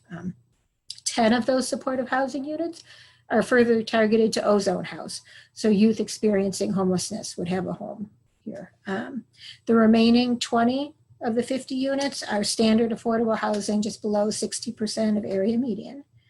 We have 9 buildings on our site, including the community center. And it's a mix, our units are a mix of stacked flats and 2-story townhouses, which we found that kind of design really works very well at Avalon's other family properties, of the townhouse stacked flat design. Also want to note that 15% of our units, our 50 units, 8 of them are fully accessible across a range of bedroom types. And I think the code may require like 1, so really going above and beyond that. And all the ground floor flats and all the ground floors of the townhouses are visitable. So no steps entry and sufficiently wide doorways, etc.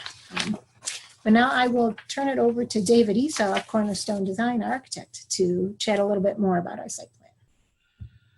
Thank you, Wendy. I am David Esau with Cornerstone Design. I've worked with all of Avalon's new projects and many of their renovations. I'm going to start with talking about the community center. You'll see it here in the middle of the site, as Wendy mentioned. Provides easy access for all the units. It's adjoining Avalon's playground area, which will be just to the west of the community center, and then adjoining Thrive's open space just south of the playground, so that there's sort of a central activity area for the entire development where residents can come together for outdoor activities and possibly activities leading into the community center and that kind of thing. The program of the community center is very similar to the ones that Avalon has at Pauline or at Carrot Way, if you've ever visited those. A large meeting room, tenant laundry facilities, service offices. This one will be a unique building for them in that Avalon is part of the International Living Future Institute. It's an affordable housing pilot program as part of our effort to achieve net zero for the community center. So that will be an interesting challenge as we finish up the design for that. We're currently planning double stud walls around the exterior, so there'll be high levels of insulation in the walls as well as in the roof of that. So that will be the primary way, and then the building is designed to allow a lot of solar panels to be placed on the roof to try to get us down to that net zero level. And I think there are some elevations on the next slide of the community center. Oh, nope, that is building A, the front elevation along Platts would be the next one that would be the community center then. Nope, that was wrong. Next one after that. There we are. So those are elevations of the community center. The south elevation would have the large roof that would be available for solar panels. So moving back to the apartments, if you want to go back to one of the previous slides, this particular one is looking at one of the townhouse buildings with 4-bedroom units at the ends and 3-bedroom units in the middle. Avalon's units developments have always had significant green requirements, usually through Enterprise Green, but this one should be Avalon's greenest to date in a number of ways. Of course, being well sealed, well insulated, we'll have casement windows throughout, both for air sealing and for accessibility. These will be a new feature for Avalon in that they won't have vinyl siding or vinyl flooring. So that'll be interesting to see how that affects our costs and how it affects how the projects are maintained. But it was a commitment we made as part of working with Thrive on this development to achieve the goals of the development. And the HVAC will be all electric, using primarily heat pump systems. We haven't gotten into the design of those much. We've used those some on previous projects, and we're looking forward to see how those work out. In terms of our coordination with Thrive, I mentioned coordination of the activity area in the center of the site. We have shared drives for access to Avalon parking and Thrive garages in a number of areas where we're sharing those. Common materials throughout the site using similar types of siding, similar site lighting fixtures, paving materials. There are a number of common design themes throughout the site in terms of unit entries to streets and courtyards, details of the exterior designs that will be common throughout the site. common landscape elements, especially in the rain gardens. We're using similar plants so that that will be a look consistent as you drive through the site or walk through the site. And then we've worked closely through the design process on the interconnection of the unit layouts, as Wendy mentioned, the utilities, drives, and walks to make sure that everything was coordinated. And that's really what we wanted to present on the Avalon side. So I'm going to turn it over to Matt Grokoff from Thrive.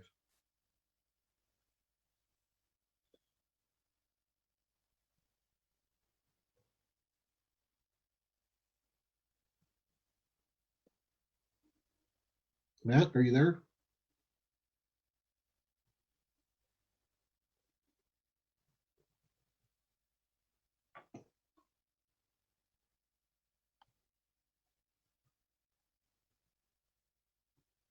I see you, Matt, but I think you're muted.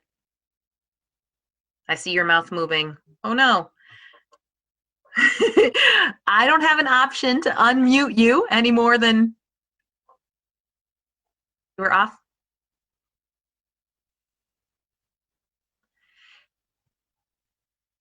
I wonder if we have a number that he can call in.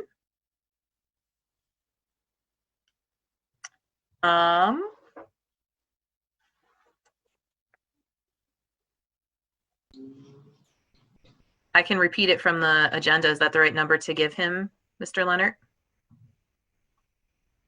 Oh boy. Says host is. You can also use in the lower left where the microphone icon is, you click the little arrow above, you can hit switch to phone audio. It should present a dial-in number. All right. Can y'all hear me now? Yes. All right. Excellent. Yeah, I think while you were, anyway, we don't need to worry about how that happened. Can I get my 2 minutes back? Not that we'll need it. So guys, I said some really brilliant things that you missed. You have 11 minutes left, Matt. All right, thank you. Alexis, can you go ahead and bring up the slides?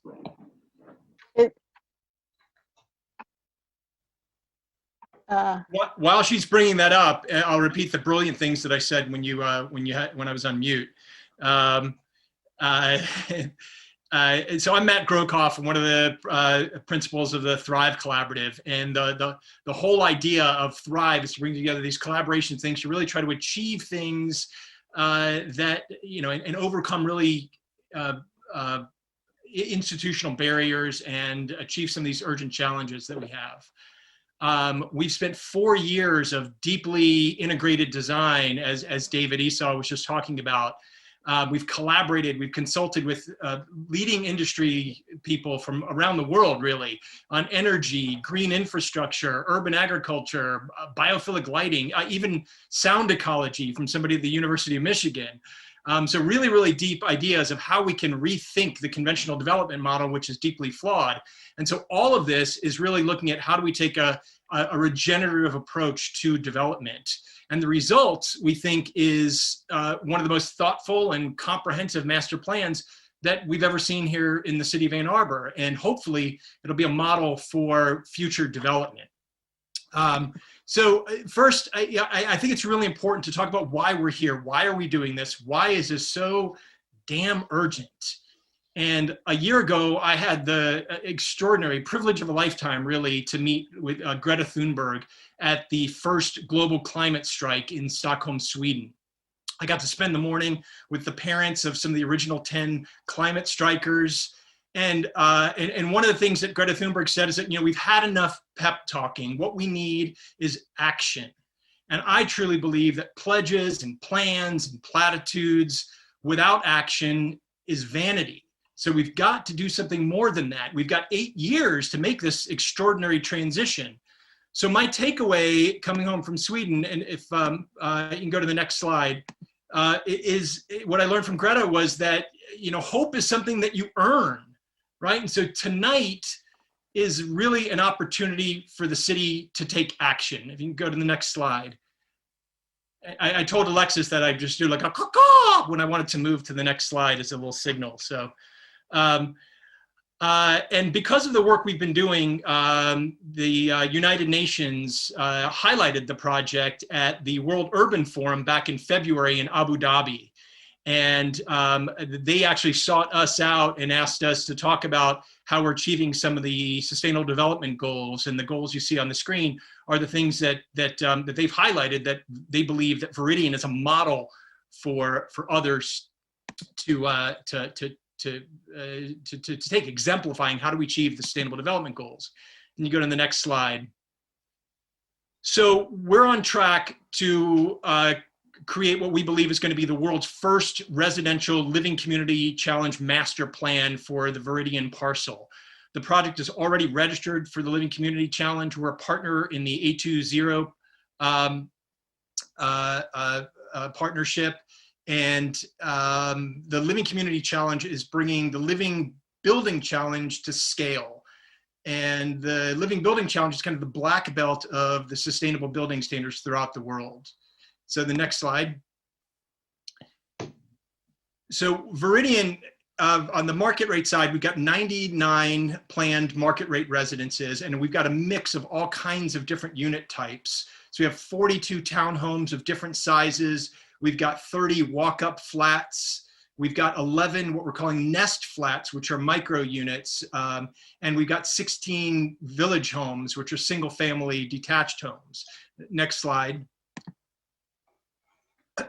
And this is a real strategic diversity of housing that we've got. So the idea is, how do we take market rate homes and instead of having just kind of this, again, economic segregation at every level, which is what the conventional development model does, we've tried to, by having these different housing types, we range from 350 square feet all the way to 2,300 square feet for the village homes, and a variety of floor plans in between, to really try to hit different price points in the community to make it affordable to different levels of folks. So next slide. So our goal for the Thrive Collaborative is that the entire community is net zero someday. We've made a commitment that our target for the Thrive parcel is net zero, and that's our registration with the Living Community Challenge. With our purchase agreement with the county, we actually committed to a minimum of 400 kW of solar and to all electric fossil fuel. So by being all electric, we've left the door open to achieve net zero energy for the entire community by having everyone do that. And what net zero is just saying that 100% of the community's energy needs on a net annual basis is supplied by on-site renewable energy with no combustion. Next slide. So this is our solar study. So our solar potential on the site, again, we've committed to 400 kW, but we can install up to 1,400 kW of solar. What that would do is produce as much as 1.6 megawatt hours of energy a year in production, which is a huge amount. So the next slide. And this is how we get to net zero. So our target energy use intensity, which is basically energy use per square foot, right? Our production is 11 kilowatt hours per square foot, but our home usage, we're targeting it to be under 6 kWh per square foot, which would give us enough to power these homes and the automobiles for each one of these homes. So next slide. We're also planning for the market rate homes levels of resilience for each home. So battery backup and storage for those homes. Next slide. And as David mentioned, the Avalon community building is going to be an affordable housing pilot project targeting net zero energy. So their plan is to have solar on that building. Next slide. But if you take a look, what we've ended up with, there's a whole lot of area that is unable to have solar, an additional 44,000 square feet of rooftop because of barriers to solar for affordable housing, which is true for most multifamily housing. So next slide. So we're really trying to figure out, how do we get to energy democracy? How do we make solar that's beneficial to the entire community, not just to private homeowners? So for 4 years now, I've been working really, really deeply to form collaborations with folks to find a pathway. And I'm really excited to share with y'all tonight that this morning we had a phone call with the chair of the Public Service Commission, some Public Service Commission members, and multiple people, high-level executives from DTE, who are all in to work with us to create grid interactive community. And so we're partnering with DTE, the University of Michigan, 820, Ann Arbor 2030, Next Energy, and a whole bunch of other folks to figure out how do we get the entire community to accomplish what a single developer can do on any given single family home. So next slide. And so again, for the Thrive portion, we're planning on abundant EV charging. Every garage is going to have its own EV charging. We're providing refrigerators. Let's provide car charging as well, all the necessities. Next slide. And human-powered mobility, of course, we're going to default to that rather than the cars. We've got 179 bike spaces, 124 of which are enclosed, and we'll also have an EV bike share program. So next slide. And to make the bike ownership easy, we've got a 4-season bike maintenance and repair shed that'll have bike storage on there in an area called the Farmhouse Commons that'll be available to everyone in the community, including Avalon. Next slide. And one of the coolest community amenities we have is this small retail building we're calling the Farmhouse, which is planned to be the home for the Honey Locust Farm Stop, modeled after Argus. The upstairs spaces can be used for office. There's a Montessori school that's interested in being there, or it could also be residential. So there's multiple things. And it's really cool to think that actually this idea of Viridian itself was actually born out of a serendipitous conversation that I had at Argus Farm Stop here in my neighborhood. So this is an extraordinary community asset. Next slide. The other really neat asset is the barn. We're restoring a barn that we're getting from a property right nearby, which will be a really neat space. And next slide. And the stormwater, we're not going to have any kind of retention ponds. The stormwater is deeply, deeply integrated into it, and we're finding ways where we can infiltrate all of the water, throughout the different parts of the site and really create a resource for the rain rather than a apocalyptic thing. And the next slide. And along with our zero waste goals, we're doing a living materials plan, and we're going to have compulsory composting. And next slide. And you can see we've got abundant park connections, lots of planned really for humans, not for cars. And the next slide. And most of our spaces are going to be adaptable and resilient and designed with accessibility in mind. And the next slide. And really our goal is to make this so that it's so beautiful that it's going to delight and inspire for generations. But the biggest risk is that it's going to be successful, but we can't replicate it. So we're planning open house tours, an educational website, and interpretive signage for the neighborhood. And the last slide. So we don't know if humanity is going to be able to transition fast enough to avoid the catastrophic consequences of climate crisis. We can't predict the future, but we can choose to create a living future. And by God, we better start now. So your vote of recommendation tonight is really the action that Greta Thunberg talks about that can earn us hope. So thanks, and let's open it up for questions. Thank you very much. All right, Ms. DeLeo, you have more to add? Yes, I do. Yeah, not muted. Okay. I'm going to do another bit of screen sharing. Bear with me for a second. I will mumble along while I open this one up. Here we go. All right. Thank you very much. Thank you very much. Okay. I'm going to, for brevity, I'm going to leave most of the talk about the site plans to the Avalon and Thrive teams, but I will be hitting highlights of the staff report and mostly talking about the PUD process and the PUD's zoning district and supplemental regulations and our staff analysis. Starting from sort of the beginning, this is a collection of 3 petitions: the Viridian at County Farm PUD zoning and supplemental regulations, the Viridian at County Farm North site plan, which is the petitioner is Avalon Housing, and Viridian at County Farm South site plan. Petitioner and developer is Thrive Collaborative. So there are 3 motions in the staff report that you've been provided. In brief summary, the rezoning is a petition to rezone a 12.8 acre site from PL public land.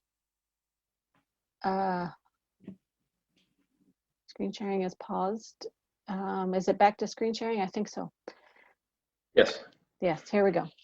It's a 12.8 acre site from PL public land to PUD, planned unit development. And we have supplemental regulations going along with it as required for a mixed type residential development with community spaces, accessory retail, and advanced sustainable construction methods, including a significant percentage of affordable housing. Also tonight is the North site plan. It's a plan for 50 affordable apartment homes. And the South site plan, it's a plan for 99 homes, detached, attached apartments, and community buildings. Here we go. I'll go back. The supplemental regulations were written because the PUD is a custom zoning district. They're written to enable the proposed development while requiring the features, amenities, and community benefits that support and justify the PUD to be realized and maintained. There are 3 predominant benefits: affordable housing, mixed income residential, and sustainable living. We have supplemental regulations that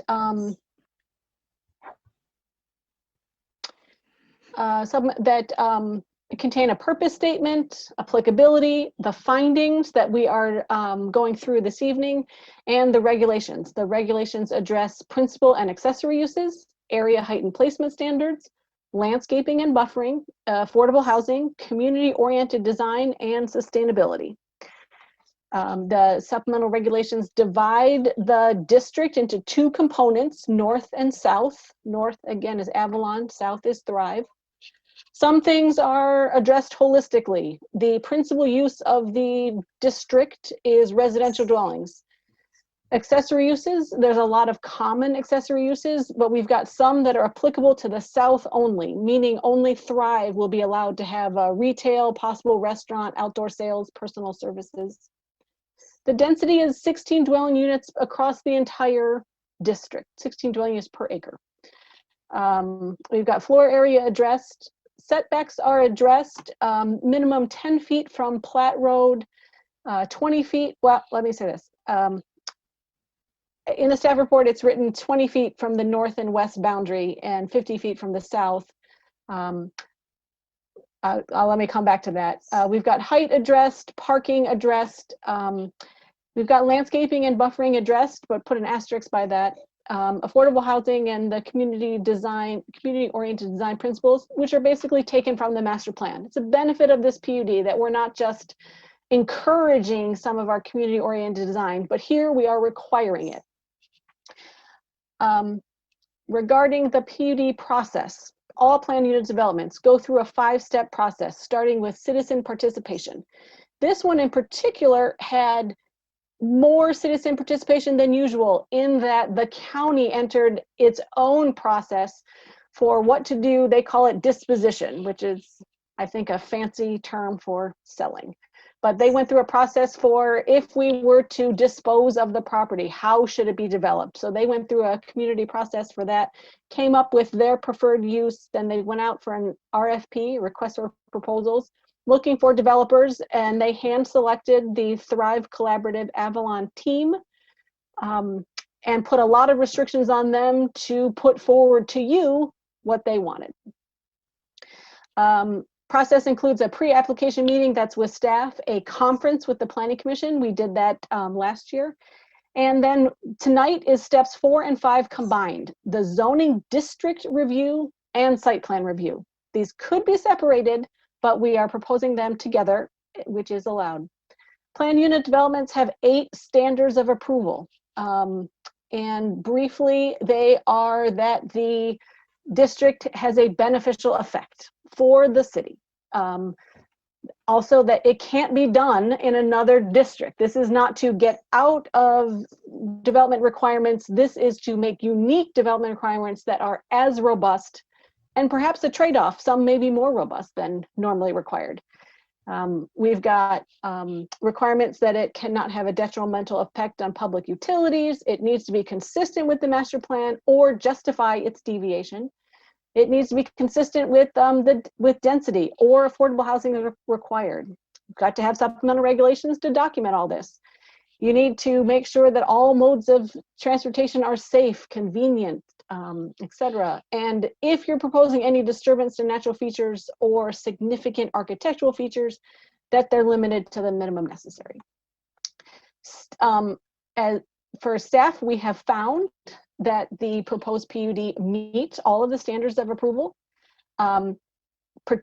For the beneficial effects requirement, it is notably, and direct quote, an innovation in land use and variety in design, layout, and types of structures that furthers the stated design goals and physical character of the adopted land use plans and policies. Staff, we feel almost that the PUD was written for this type of project because of its, again, quoting from the standards of approval language, it's an innovative land use and it's got that variety of design that we don't normally see. We have also found it meets all the other standards of approval. The site plans have been reviewed and they are consistent with the proposed plan unit consistent with the proposed PUD supplemental regulations, as well as the other aspects of the UDC that cannot be amended through the PUD process. One example, soil erosion. Another example, stormwater management standards. I will note that our original staff report published on Friday contained an error, which has been redone. I incorrectly said that Avalon had 3-story buildings. They are 2-story buildings. And I had some hyperlinks that were broken. So we published a new staff report for that. And then though, since that time, we are asking you to consider a couple more changes. And so I'm asking you to put forth an amendment on the floor and approve it as part of the project. There are a couple of these.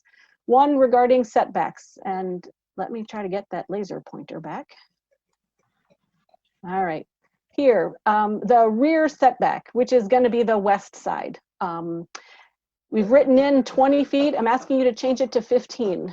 Some of the Avalon buildings are closer than 20, so 15 would cover it.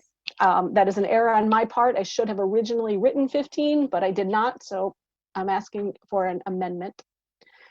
A second additional change that I'm asking you to consider are changing the standards for landscaping and buffers. I've got a strikeout version here on the screen. A copy was also emailed. Striking out the west and north buffer and the vehicular use area. We are striking these out because these are the same as current code requirements. So no need to reinvent the wheel and repeat it. Up here, you can say the standards for landscaping, screening, and buffering in the UDC shall apply to the district, with one exception that we'll keep. The South District gets an enhanced buffer, and it is enhanced because that was the result of the petitioner's community outreach and citizen participation. The adjacent neighbors wanted a little bit of an enhanced buffer. So in compliance with the normal buffer, no point will be less than 15 feet, but that buffer will be enhanced by having an average of 25 feet. Some places will be much wider than 25 feet, and all cases wider than the 15. We've got to have a little flexibility for meandering around some existing features. We've also got, and it's written here for a 75 deciduous or evergreen trees evenly spaced. I think that we may need to take that down to 50 trees actually, because we did some math wrong, but this is no less than normally required. Also, Whereas the normal conflicting land use buffer is a hedge, berm, or wall fence, we are saying specifically a hedgerow. So a berm is not acceptable. A hedgerow here with specifically of dense shrubs. And that came, I understand that came directly from the adjacent neighbors. And then the third change to consider is I'm not asking you to necessarily approve specific language. Here is an example of where I'd like you to approve a concept for affordable housing. The concept is 15% of the dwelling units are affordable, and that would be our minimum requirement. But we have discovered in crafting the PUD supplemental regulations that it needs to work both ways, and we need to anticipate and have a provision in case one component is developed sooner than the other component. So each one of them needs to individually address affordable housing, because technically speaking, this is the proposed density is more than the underlying zoning. The PL district has a 0 density.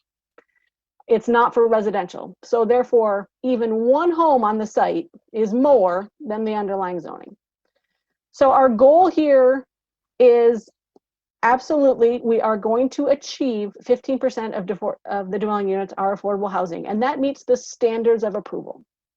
And we'd like to say that this can be accomplished only one way on the north component, that all the dwelling units are affordable housing. Avalon is obviously very comfortable with that. For the south component, we'd like to offer 3 choices. The first choice is they can build 15% of their units as affordable housing. This option might be utilized if they break ground and then look for certificates of occupancy first. A second option that they can do is they could build Avalon's site plan for them. Or if Avalon builds it, they can take credit for some of the units that are at Avalon's site. And if all of Avalon's units are built and affordable, the entire district does have 15% minimum affordable housing. A third option that we'll offer them is a payment in lieu. And so that might give them more flexibility in securing their financing, but still provide the city assurances that we are going to realize affordable units. The payment in lieu could even potentially be refunded when Avalon builds their units, or could be just turned over to help Avalon in some way. I'm not in the attorney's office, but we would like to offer the options to provide flexibility, but I want to assure the Planning Commission that we are, in all options we're looking for, to absolutely make sure that the city realizes the benefit of affordable housing that this project is proposing. And will realize this benefit no matter who breaks ground first and no matter who closes first. So with that, I will stop talking, except to reiterate that we are recommending approval. I'm asking for a few additional changes, but we are recommending approval for each of the 3 petitions on the floor. The applicant team both are here to answer any specific questions. Myself and Mr. Leonard are also here to answer any additional questions.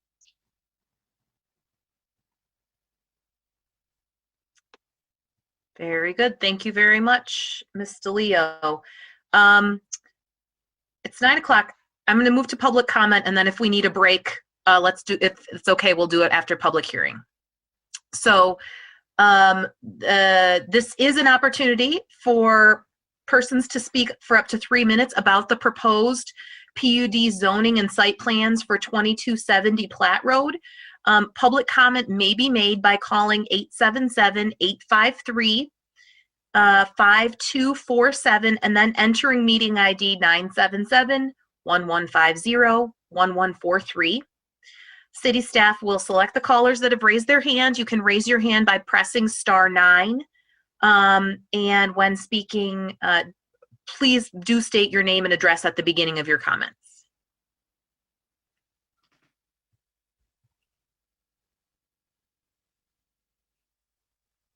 Just give it a few moments. Sure.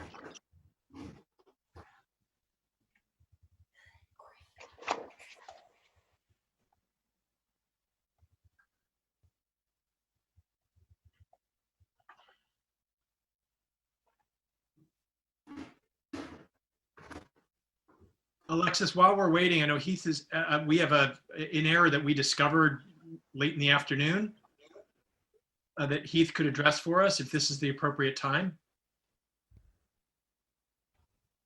We'll put a pin in that and ask a question when we come back. It looks like a couple of folks may have joined. If you're interested in making a public comment,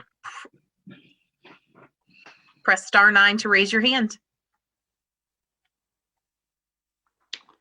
A caller with phone number ending with number 034. You have 3 minutes to address the Planning Commission on the Viridian proposal. Hello, my name is Susan Bowers. I'm at 2400 South Huron Parkway. Very good. I would like to question or ask, has there been a traffic study done for the impact on Platte Road?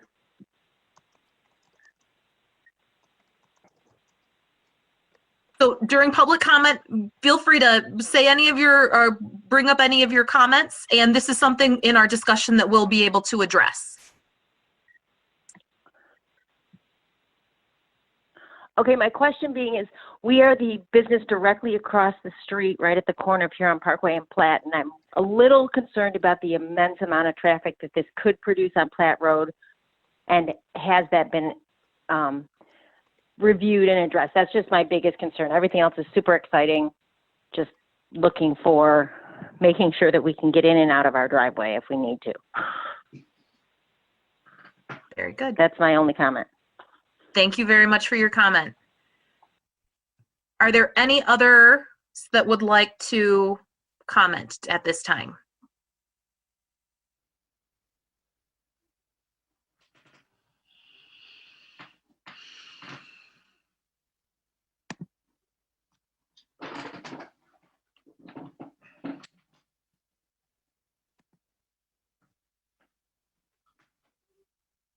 Not seeing any other. All right, then I will close the public hearing. Let's read the motions and move them, and then we'll take a break if that's okay. So there are 3 motions. It sounds like the recommendation is that we do take them all together tonight, that's appropriate. So that's what I will read all 3 and ask a commissioner to move them when I'm done. So the first is, the Ann Arbor City Planning Commission hereby recommends that the mayor and city council approve the Viridian at County Farm PUD zoning district and supplemental regulations. The second, the Ann Arbor City Planning Commission hereby recommends that the mayor and city council approve the Viridian at County Farm North site plan, Avalon Housing, and development agreement subject to land division approval prior to applying for any permits. And the third is, the Ann Arbor City Planning Commission hereby recommends that the mayor and city council approve the Viridian at County Farm South site plan for the Thrive Collaborative and development agreement subject to land division approval prior to applying for any permits. Moved by Commissioner Milstein, seconded by Commissioner Ackerman. I have 9:04 on my computer. Let's come back at 9:10, ready for discussion, hydrated and such.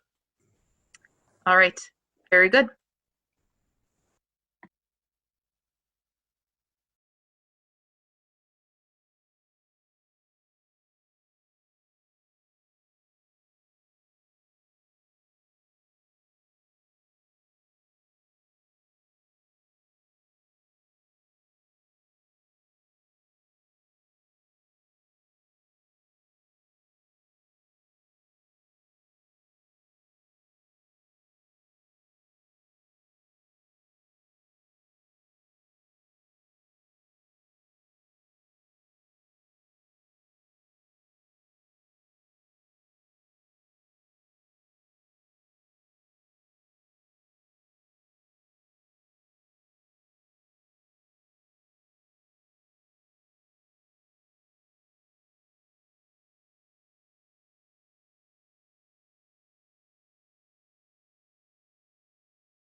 Yeah, thank you. First of all, thank you, City Planner DeLeo, for a great summary. And I just wanted to add another note or two, particularly about the affordable housing provisions. And this is something that was of specific importance to me. And I think Alexis did a great job. And I just want to clarify this notion of concepts. What our goal here is to ensure that regardless of timing, we have the means to ensure that affordable units are realized at the site at a minimum of 15%, hopefully more as proposed. And so we are exploring those options to provide, frankly, flexibility to the combination of, in this case, Avalon and Thrive. But to be clear, whatever happens in the future, so that the PUD district ensures the same for whatever this happens on the site, that we have multiple methods of meeting that goal. And so I just wanted to clarify. So I'd appreciate the Planning Commission's validation that that is an important goal for you. The provisions are ways for us to get there. The language that Alexis used was concepts, is just that. To be clear, I think that I honestly don't know to what extent that's going to be in the supplemental regulations. It's probably going to be some combination of supplemental regulations and development agreements. But our goal is to communicate those concepts so you are comfortable with those end results, and acknowledge that there might be some refinement in where we put those in the documents going forward. So I just wanted to add that additional language to that discussion point. Can I ask just a clarifying question? Sorry, did you say that language was in our packet? The language was provided in an updated supplemental regulations that I think Alexis has. I don't know that that's been shared with you, but we could share that language and pull that up if that's something you'd like to see more specifically. Commissioner Ackerman. Just a quick comment. In looking through the supplemental regulations that are linked through our Registrar packet, it looks like they're in there. So that was what I was working off as I was preparing for the meeting. So should we just assume that the presentation and those items that Ms. DeLeo walked us through are included in the motions as read? Alexis, can you provide an overview of where the revised language that we discussed today is?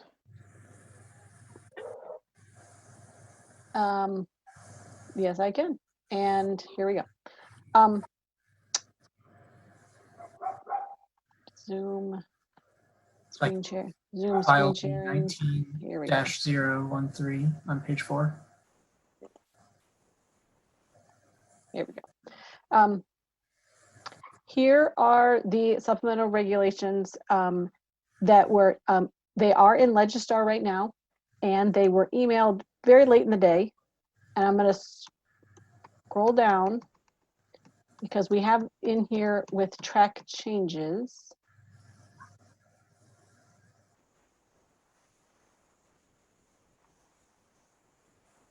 I think I've gone too far.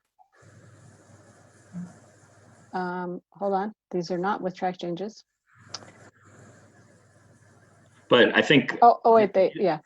So I apologize. I'm not sure what happened to the track changes in the conversion to Zoom, but you'll see here that we had worked on alternate language. I guess let me say this, Commissioner Ackerman.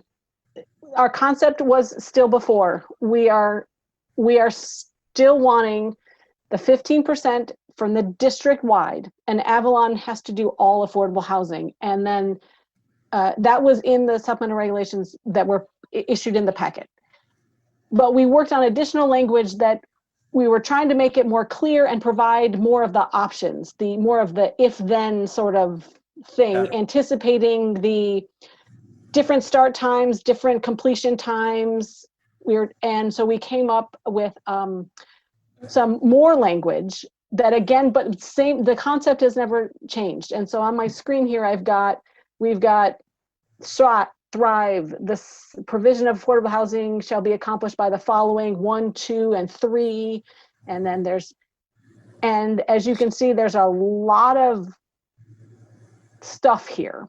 Yeah. And as we are working through it, the concept is never changing, but we are wondering if it is more appropriate to have this level of specificity in a development agreement, or have this, or keep it here in the supplemental regulations. And we need to consult more with legal and our attorney's office on just the best home for it. We're not really asking to change the premise. Yeah. We're just trying to find the right home for it. Right. Okay. So as a matter of, so I completely understand the rationale. I understand the language. I kind of operated today with the assumption that it would be included in the supplemental regulations, and I was comfortable with that. As a matter of process, would you like us to make a motion that we're comfortable with this language, and that between now and whatever the next phase of this project is, City Council presumably, or between an affirmative vote and City Council, that we give you the space to decide? Yes, please. Yes, please. I think we're asking for, regarding affordable housing, two things. Number one, in your discussion, we want to be sure that you are comfortable with this flexible approach. Yeah. Say, compared to, you say, nope, nope, nope, we can't have that. We need, this other thing is important to us. Cool. Okay. So if part of the discussion, if you would make sure that you're comfortable with that, and then if you are, yes, a motion that indicates you are authorizing staff to hammer out the very specific details in keeping with the concept that you choose. Beautiful. Okay. Then I'll make sure that's the last thing I speak to then. Brett, did you want to add something there? Yeah, I just think another way you could look at it is Alexis highlighted all the proposed changes in the updated supplemental regs, which are in Legistar and shared. We just want to be clear that our recommendation is for you to adopt those amended versions. It does include all that affordable housing language that was just referenced. I just want it to be clear. Some of that language might end up realized in a different format, but so that's just another way of looking at it. I think the critical thing is you understand those concepts. If you adopted the supplemental regs as presented and amended, that'd be fine. But I just want to be honest with the Planning Commission.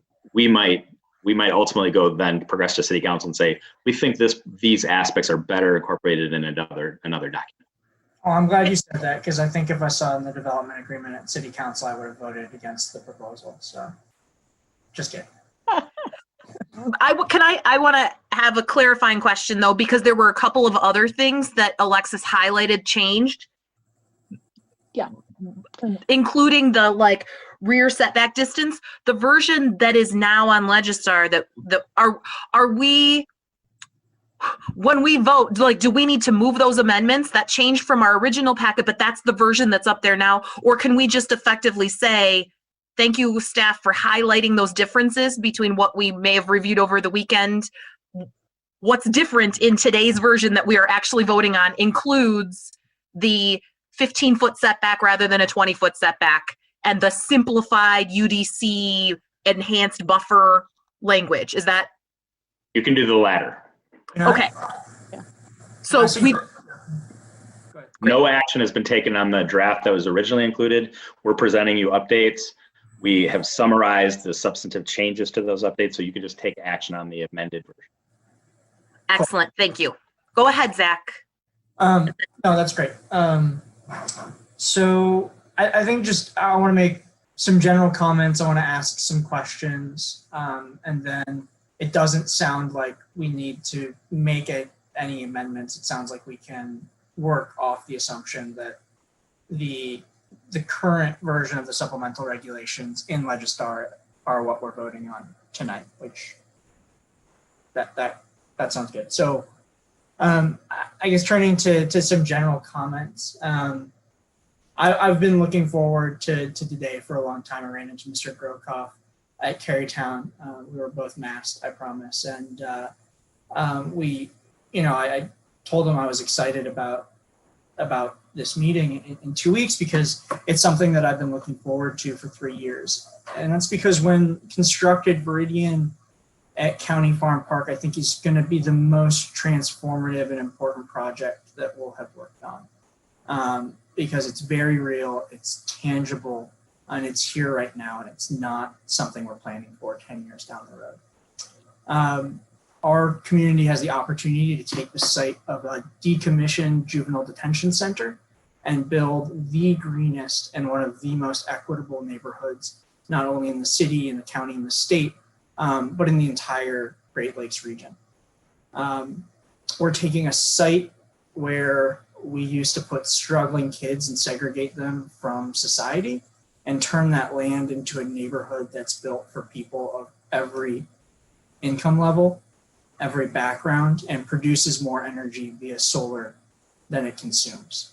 That's an incredible mission that we have the opportunity to be part of.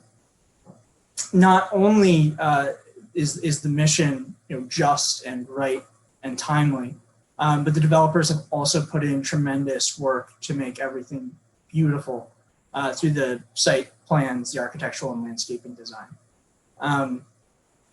I think when we negotiate with other developers to make incremental improvements to their projects, sometimes we're successful, sometimes we're not, but when we are negotiating with other developers, it's something like this that I think we all envision, that we want to strive for: meaningful amounts of affordable housing, true sustainability. And that's exciting to get to vote on it in a pure form here tonight. So thanks to Mr. Grokoff, Ms. Patino, and your teams at Thrive and Avalon for the vision and the partnership and the persistence over the last 3-4 years. And then also a big thank you to the neighbors. I was surprised we didn't get many comments tonight, but I think it's because of the tremendous amount of organizing and activism that happened in the immediate neighborhood in 2017. This sits in the ward that I represent, and I've seen the neighborhoods really bring themselves together to support something incredibly important, even if it causes immediate disruptions to their lives through the construction and through the slight impacts of added traffic. To folks like Janine Palms, who took what could have been a really divisive development and turned it into something that the whole neighborhood could rally behind. It's super beautiful and to watch. So thanks to them as well. Ultimately, I'd be happy and proud to vote for this tonight exactly as it is. I think there's been a tremendous amount of work that's gone into it. I do have a few questions, though, just as clarifiers. The first is to the developer.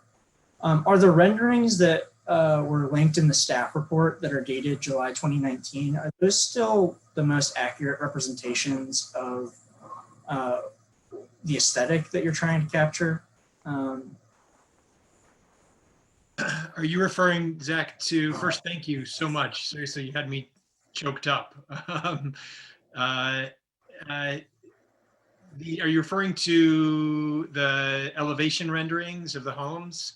Yeah, and there's also some, yes, in the streets, as well as some stock photographs of beautiful homes around. Yeah, so thanks for asking that question, because the answer is no. Those have always been intended to be conceptual designs. Everybody wants to see what we might build there.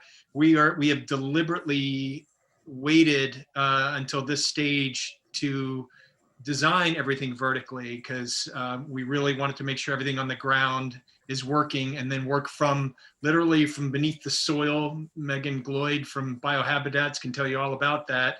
We really looked from where is the water going and then building up, and then we're designing as we go from there. And then also that helps as a developer that you can adapt to different unit types as market changes happen, as pandemics happen and things like that. So far, all the unit types are exactly the same. Interior floor plans might change, but the buildings won't. The designs of the buildings are there just as examples of things. The farmhouse will have a very similar feel. Okay.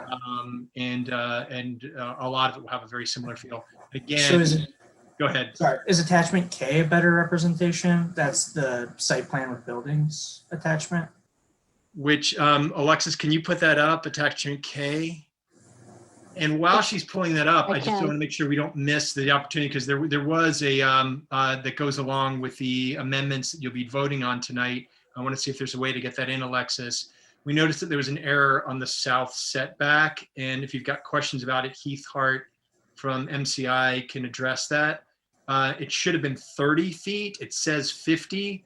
50 would, the barn is within 50 feet of that. And so, so instead of having a 20-foot setback, which is on the north side, we would have a 30-foot setback, but not a 50-foot setback. We can address that. Yeah. Just want to make sure that gets in there. We don't miss a detail that's super important. So the screen share right now is attachment K, and it was taken from the current site plan package. I'll move through them quickly and then tell me if you're good or if you want to move back. Sheet 1 is. Yeah, and so Zach, are these the sheets that you're referring to? Yep.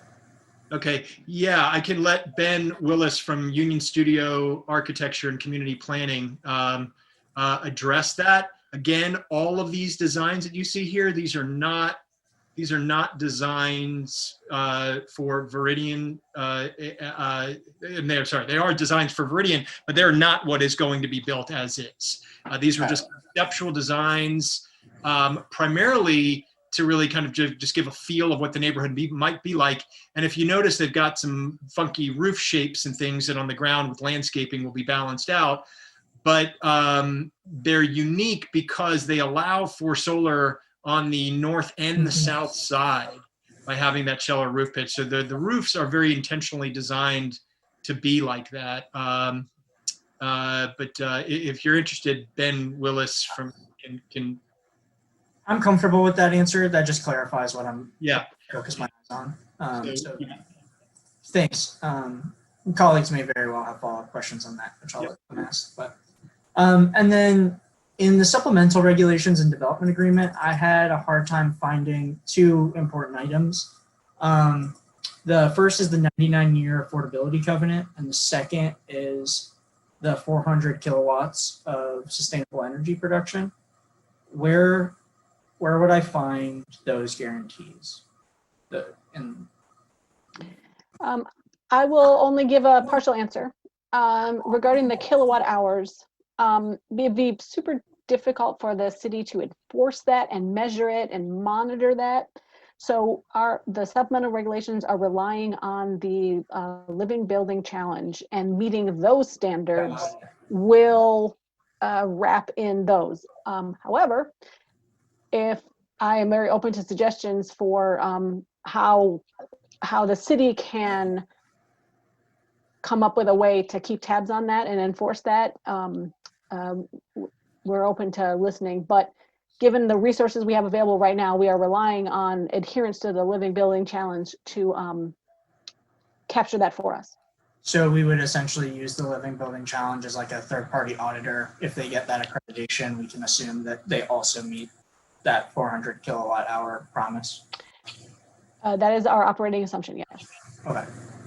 Mr. Grocroft, you want to add? Yeah, I can simplify that. So in our purchase agreement with the county, we've agreed to install 400 kW, and these are funky terms, but 400 kW is actually installed solar. So we're committed to developing that amount of solar as a minimum standard. So that's a measurable that's a measurable thing. So and again, that would be, that's what we pledge as a minimum. So that's measurable.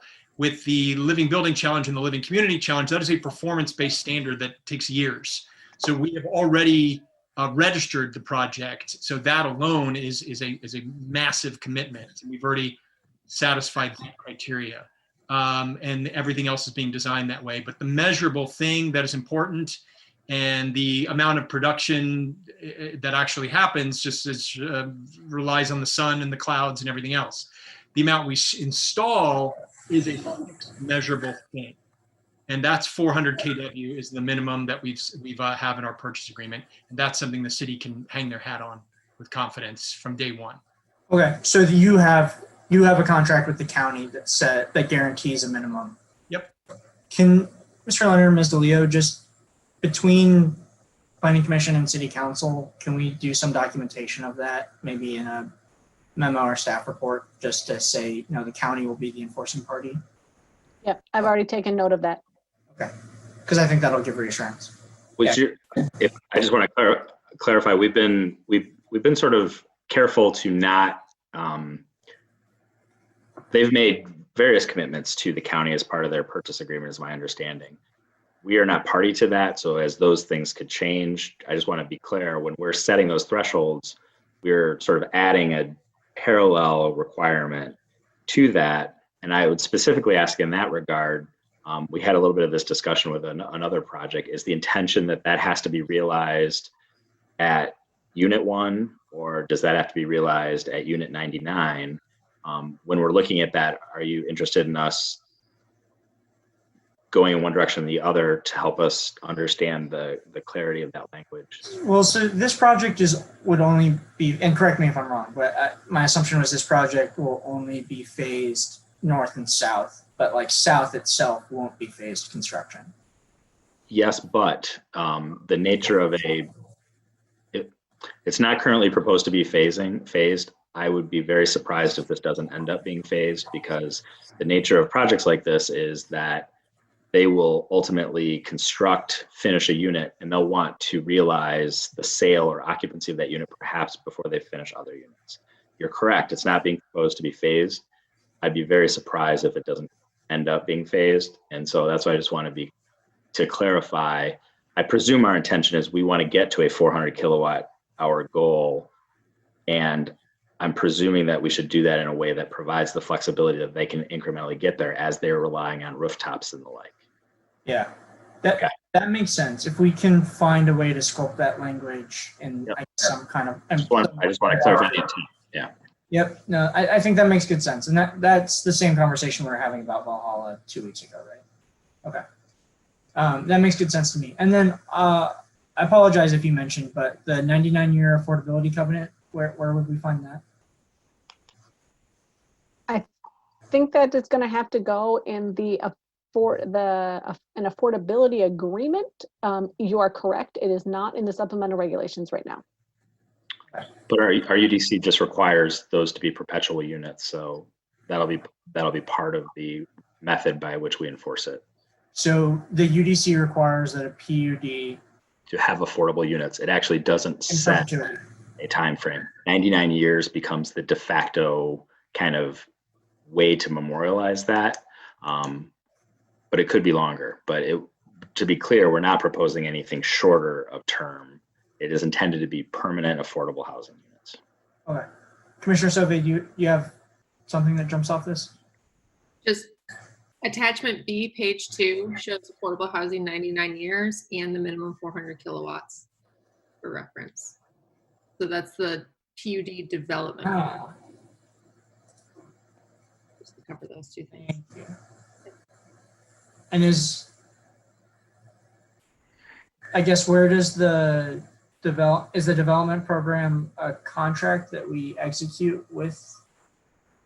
It is not. It is background and supporting materials to help your understanding and to help you make your decision. It's explaining what is being proposed and what is going on, but the regulations are the supplemental regulations, and then details on execution are in the development agreement. Okay. So I guess the 99-year affordability covenant baked into the zoning, they apply for a PUD, they're rezoned as a PUD. It's there by default. So, okay, I get that. Cool. So it sounds like we're going to work on some language around the 400 kilowatt hours, and the housing is taken care of by its nature. And I'm interpreting you'd like to see this in the supplemental regs more explicitly than just through the Living Communities Challenge. I think that's wise, but if that becomes overly complicated and restrictive in a way that doesn't allow the developer to actually build, then, I mean, Mr. Leonard, to your point, as they construct more, they'll be able to realize more on the rooftops. So if we can devise a way. No, I just, yeah, absolutely. That goes without saying, but I just want to clarify your comfort or the commission's comfort with relying on the Living Communities Challenge, which includes some aspect of renewable. It probably incorporates a lot of other sustainability aspects as well. Currently, the supplemental regs require this project to meet that. They might do that through the provision of 400 kilowatts. We could also say, in addition to that, or component to that, or independent of that, we expect a minimum of X number of kilowatt hours per square foot of housing to be realized through development.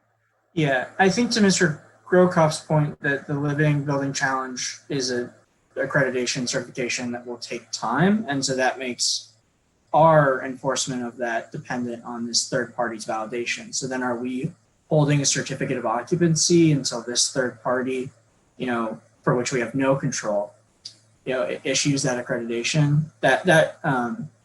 So I do think that there's an opportunity like Valhalla to do that scaling approach.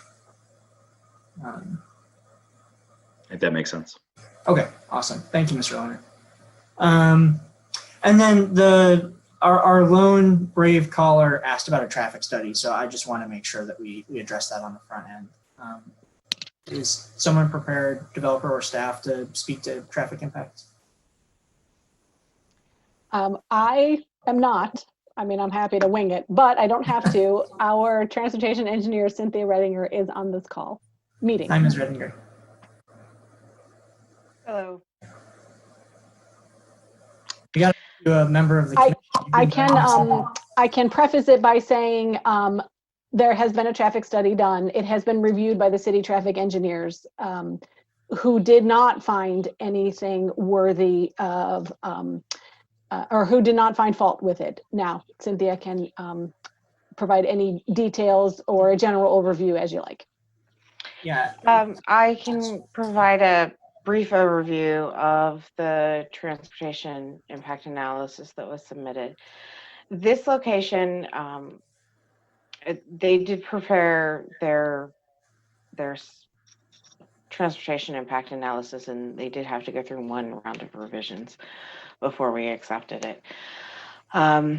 Just a little bit of information on it. They're proposing a mix of uses in the transportation impact analysis. It is, you'll find it in the zoning, so it's not actually located with the site plans. It's referenced by the site plans, but it's in the zoning because it is for the rezoning and the PUD. In the transportation study, they have broken out which trips are being generated by each of the individual site plans so that you can get a better understanding of that. And in this location, we did have the engineer who was preparing the study utilize trip reductions for multimodality, because in this location we do anticipate having multimodality as compared to the Valhalla project, which you were recently looking at, where we did not use those trip reductions. So we have trip reductions for walking and for biking and for transit as well. Okay. So if I were, please go ahead. I was just going to say the proposed new intersections of the private driveways with the public infrastructure on Platt are not expected to have any operational concerns. Okay. The nearby intersections, which are already over capacity during peak periods, they will continue to be over capacity, but this development is not expected to have an overly large impact on those locations or really to change functionality much at all. Awesome. Can I try reading that back to you and you let me know how I did? This is a residential development for which, there will be some level of car traffic, not so much that it raises red flags, but we also anticipate, given the nature of this project, that there's going to be a lot of folks biking and walking and using transit, given its location on multiple bus lines, given its proximity to parks and retail, and given its bike access along Washington towards downtown. As such, if I'm a nearby neighbor, I shouldn't be worried about getting out of my driveway. However, the issues that I see on Huron and on Platte that already exist will continue to exist, but they're not going to be exacerbated. That's accurate. Okay, awesome. Thank you. Mm-hmm. And then the last item was just the error of the setback from the 30 feet to the 60 feet, or the 30 feet to the 50 feet. And I just wanted to get a sense of, I mean, if it's just a little amendment, maybe just knock that out now. I think it's just a clerical error. Heath, do you want to address it? Yeah, I can quickly address that. We had when we had submitted our recommended PUD regulations, we had proposed a 30-foot setback on the south. That would get us outside of both a water main easement that exists, and also it would get us outside of that 25-foot landscape buffer. 50-foot was, as Matt said, would be encroaching further than what we had planned for the development for the PUD. So it reads 50 now, and you 30 want feet it. is Okay.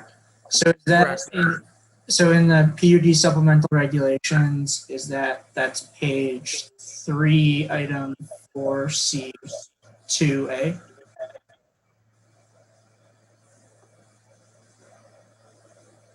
So I would make a motion to amend in the supplemental regulations for item E4C2A, a change of 50 feet to 30 feet. It's moved by Commissioner Ackerman, seconded by Commissioner Sauvé. Discussion on the motion to amend.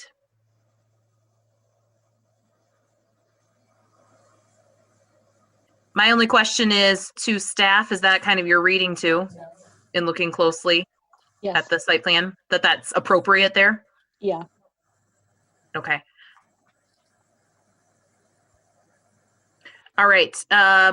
All in favor of the motion, the amendment as proposed, please raise your hand or say aye. Aye. Anyone opposed? I don't see anyone. All right, so now we have an amended motion. You still have the floor, Mr. Ackerman. I'm an enthusiastic yes, and I'm excited to hear other colleagues' thoughts. Okay. Commissioner Woods. I just have a couple of questions about the traffic, and again with Ms. Redinger. Now, if I'm not mistaken, there's a school across the street from this development. Is that correct? Yes, that is correct. Summers Knoll. Mm-hmm. And I think the last time that we looked at this item, that the school was in favor of it, if I'm not mistaken, but the developer could tell us about that. But how will this impact if children from the development are going to go to the school across the street, for example, I think it's a private school or something, but at any rate, how would are there any planned crosswalks or anything between the development and the school across the street, or would they go down to the corner at, what is that, Platte and Huron River? No, Platte and Huron River Drive at that point, and then come back up? Or did that come up? There's actually currently a crosswalk located near the school itself, and yes, it is a private school. But there is a crosswalk that is currently located there, and it is marked and signed as a school crossing, and it has a school speed zone associated with it. As part of the transportation impact study, they did take a look at that crosswalk, and if the additional traffic would change where it lies within our crosswalk design guidelines and if any changes would need to be made, and it was not found that there would need to be any changes. Additionally, as part of our complete streets policy for the city, both of the new intersections with the private approaches that are being created on Platte will have non-motorized access. So they will have crosswalks. They will be installed with designs according to our design guidelines and consistent with the corridor, and positive contrast lighting will be provided by the developer as well. Thank you. And then I had one other question, and that was back during your information to us, Mr. Leo, and you were saying there was one of the slides that indicated, and this was about the affordable housing, and it was talking about the north side having 100% affordable housing, and then on the other side of that wasn't happening, and there were three things that could happen, one of which was a return, I think, of funding back to the developer. Could you just put up that slide for a second? I want to make sure that I understand what was happening. While she's pulling that up, I could maybe explain some of the rationale for some of those ideas. Okay. One is, again, these are going to come in their timing scenarios. So we were trying to basically create flexibility. One scenario is the south site could just create its own affordable housing dwelling units independent of the north. And if they did 15% of their units, they'd be compliant. Okay. Or if by the time the south market rate housing units are ready for occupancy, the north affordable housing units have been completed, then those north units will meet the requirement for the entire site, and that meets the requirements. Or we're looking at two sort of in-between options, if you will. One might be a payment in lieu, which is an option provided under the PUD, where they would, on the market rate side, they would be paying contributions into the city's affordable housing fund at a rate consistent with our formula, where they're maintaining compliance with 15% of however many dwelling units are essentially coming online. And if after a 3-year period, those north units have then now been fully realized, those monies would be returned because the requirement will have been met. Otherwise, if that doesn't happen, those funds would meet the affordable housing requirements via a payment in lieu contribution instead of providing the units.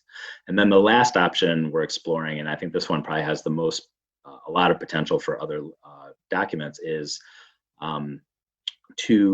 for the city to frankly accept some minimal level of risk. That is that the affordable units on the north site are at some stage of progress, but not complete, where we are comfortable assuming that they are at a progress state where we have, I guess, comfort that they will be ultimately realized.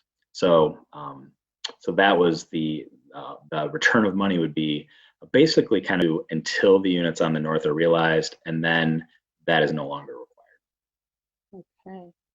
Okay. And so that payment in lieu, and I'm familiar with that, for other times when it comes up when the developer has decided they don't want to build the affordable, or they've declined to do it. So that would be payment in lieu, and that would probably include interest or whatever the city was accumulating for whatever funding that was at the time to be paid. No, typically with an escrow payment, we do not, it doesn't accumulate interest. So that would just be a flat contribution and a flat the refund of the same amount if that scenario were to occur. Okay. And can you just remind me how many? Commissioner Woods, I would mention that so no interest typically accrues with when it's in escrow, but the payment in lieu can be set, the amount can be set every year by council. So that's sort of in lieu of interest. The payment in lieu amount is not necessarily static. It can rise or fall with market conditions. So what if they were to build it in 2021 and chose the payment in lieu option, it might be one price. But if they were to build it in 2025, it might be a different payment in lieu amount. And, okay, so, and who keeps track of that? City council or the? Planning office, but as well as the county's office of, I'm going to get it wrong, but community and economic development. Okay. And they help administer these types of things. And so it's basically on file. The amount is on file until it is changed. And the county often spearheads the need for increasing the amount based on market conditions. Okay, all right. Thank you. That helps. Also, Sabre Briere sends me an annual email asking about it. Well, what's going to happen next year? I guess I'll have to start sending the email. Thank you. Anything else, Commissioner Woods? No, you're on mute. So I'm Commissioner Sauvé's hand is the one that I see. Just had a follow-up about if they assigned affordable housing to the south site and then they built the north, how, like, can you just kind of flip where the affordable units go in the midst of the agreement and say assign them to different units?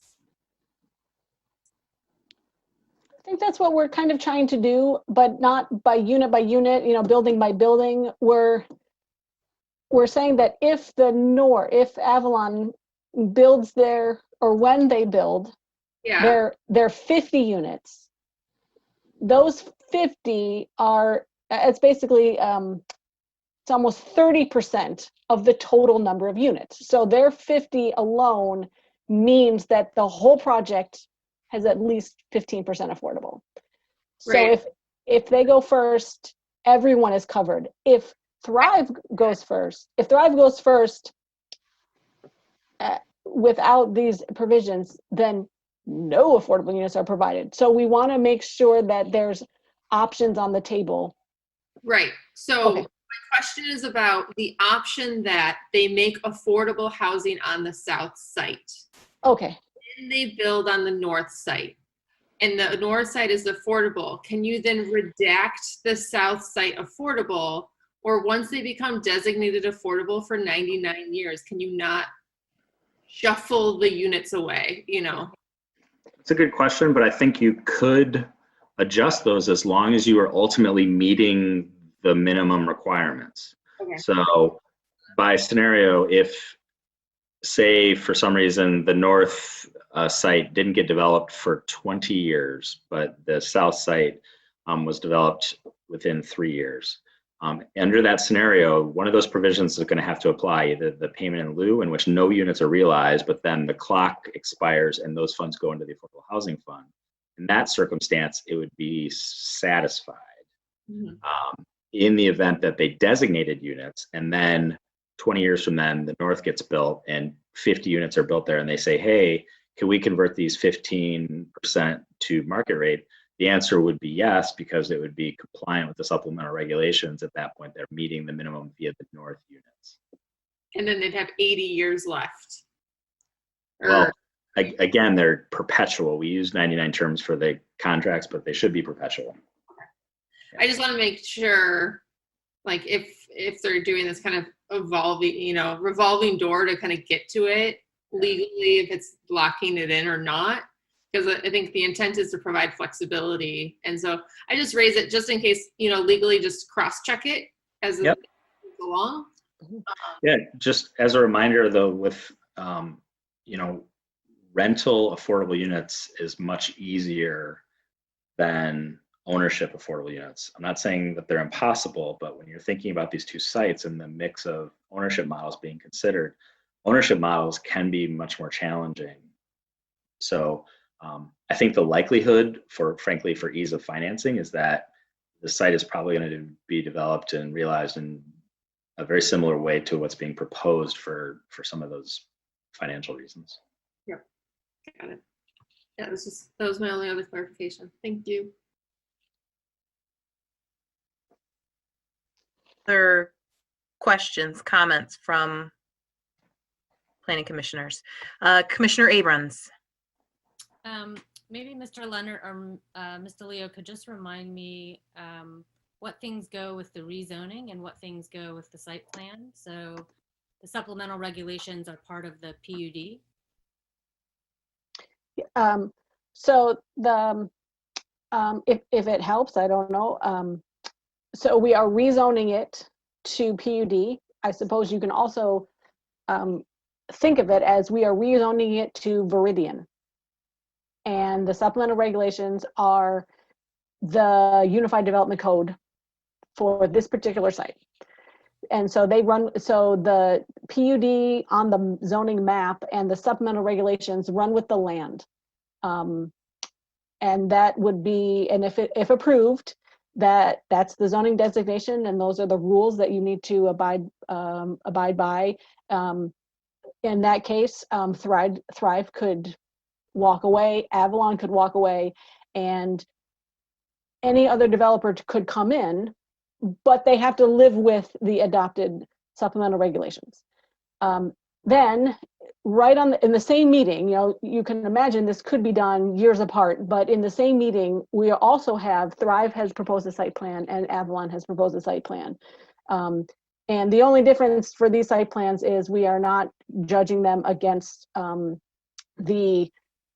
for example, R4B, area height and placement. We're judging them against the Viridian supplemental regulations that say 45 feet in height, 30-foot side setback, 10-foot setback.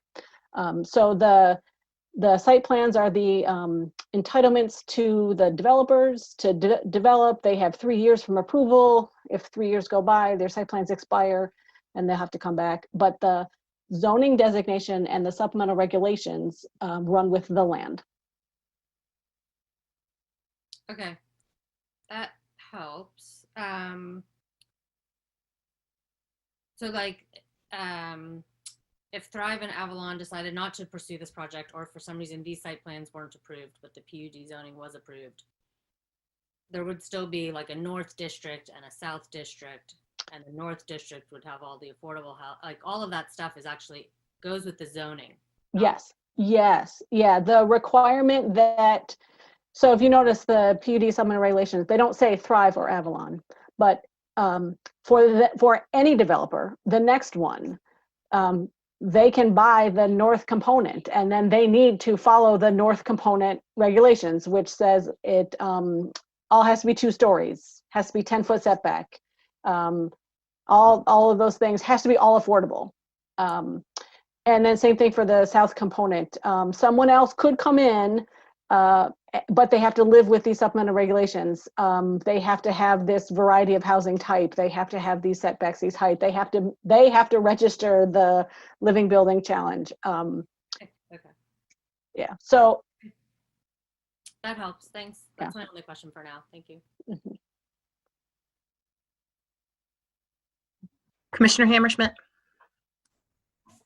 I have kind of a lot. I don't think any of them are huge questions, but it's mostly because I'm very excited about this project. My very first planning commission meeting along with Commissioner Abrams was just over a year ago. And it's the meeting where you guys brought us this project.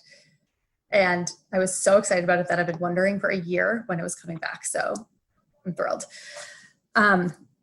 I'll stay on the affordable housing piece for a minute. There's just some things I wanted to make sure that I'm clear on. So of the 50, I think the math was wrong when it was in the presentation. So I just want to be clear. 30 of them are supportive for less than 30% AMI. 10 are for ozone. And then you said 20 were for under 60%, but you meant 10 were for under 60%? Because 30 plus 10 plus 20 is 60. I'm going to defer to Wendy Carty-Saxon, but I think what she's going to say is the 30 that are supportive and 10 for ozone, she means 30 are supportive, including 10. Thank you. And okay. she's nodding. Got it. Okay. It's an easy question. Okay, then I was trying to do math. So if the north is not realized and we have these options for what to do with the pieces on the south, is the 15% of the south, which is 99, or is it 15% of the total, which is 149? 15% of the total. Of the total. So if the north is not realized, the south has to come up with 23 units. Or payment in lieu or whatever we. It's 15%. It's going to be, it's a 15% number. It's not a number. So they're, as their numbers increase, they're going to have to provide 15%. If that's realized and then 50 units come later on the north site, that is also going to have to provide 15% of the units. Oh, no, that would have to be all affordable. So it's 15% of what is built. So if they, on the south, so it's not 15% of the total, it's 50% of the total built. Okay. Okay. Got it.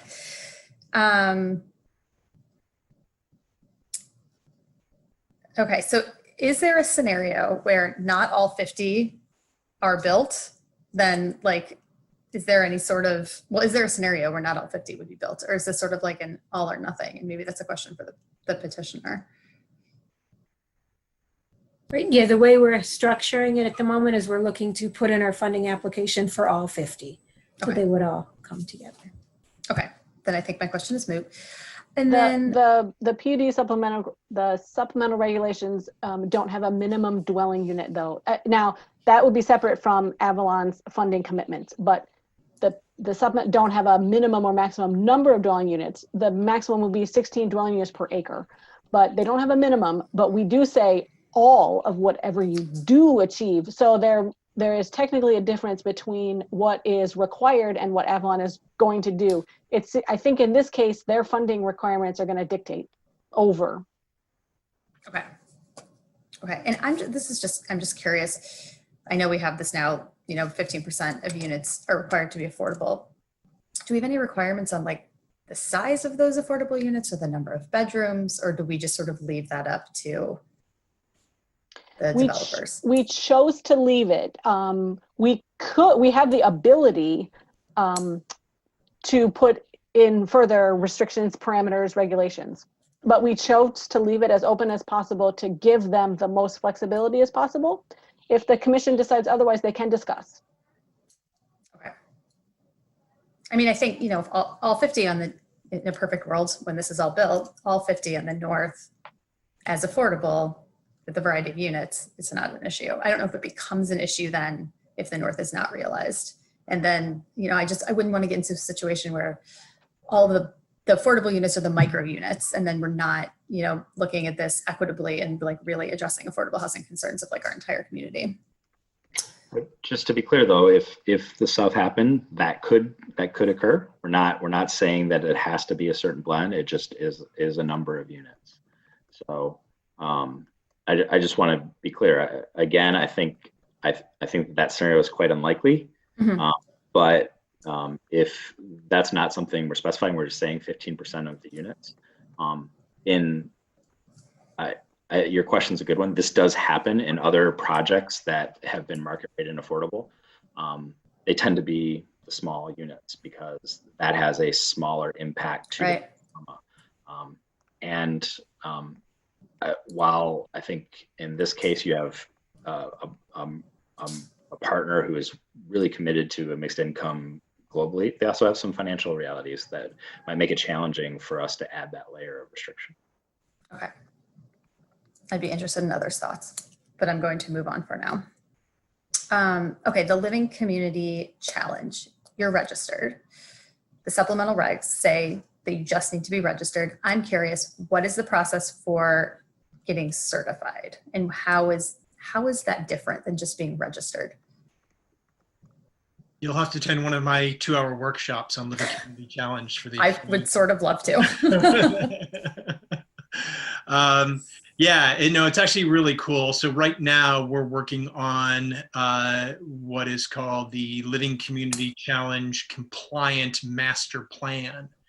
And what's cool about that is that we basically present this overarching vision of this is what we could achieve, this is what we should achieve, and this is how we would get there conceptually, kind of like what I did with the net zero diagrams that I showed you tonight. This is showing how we would get there. And we'll have to show some of that for the master plan too in much greater detail with all the spreadsheets and the numbers.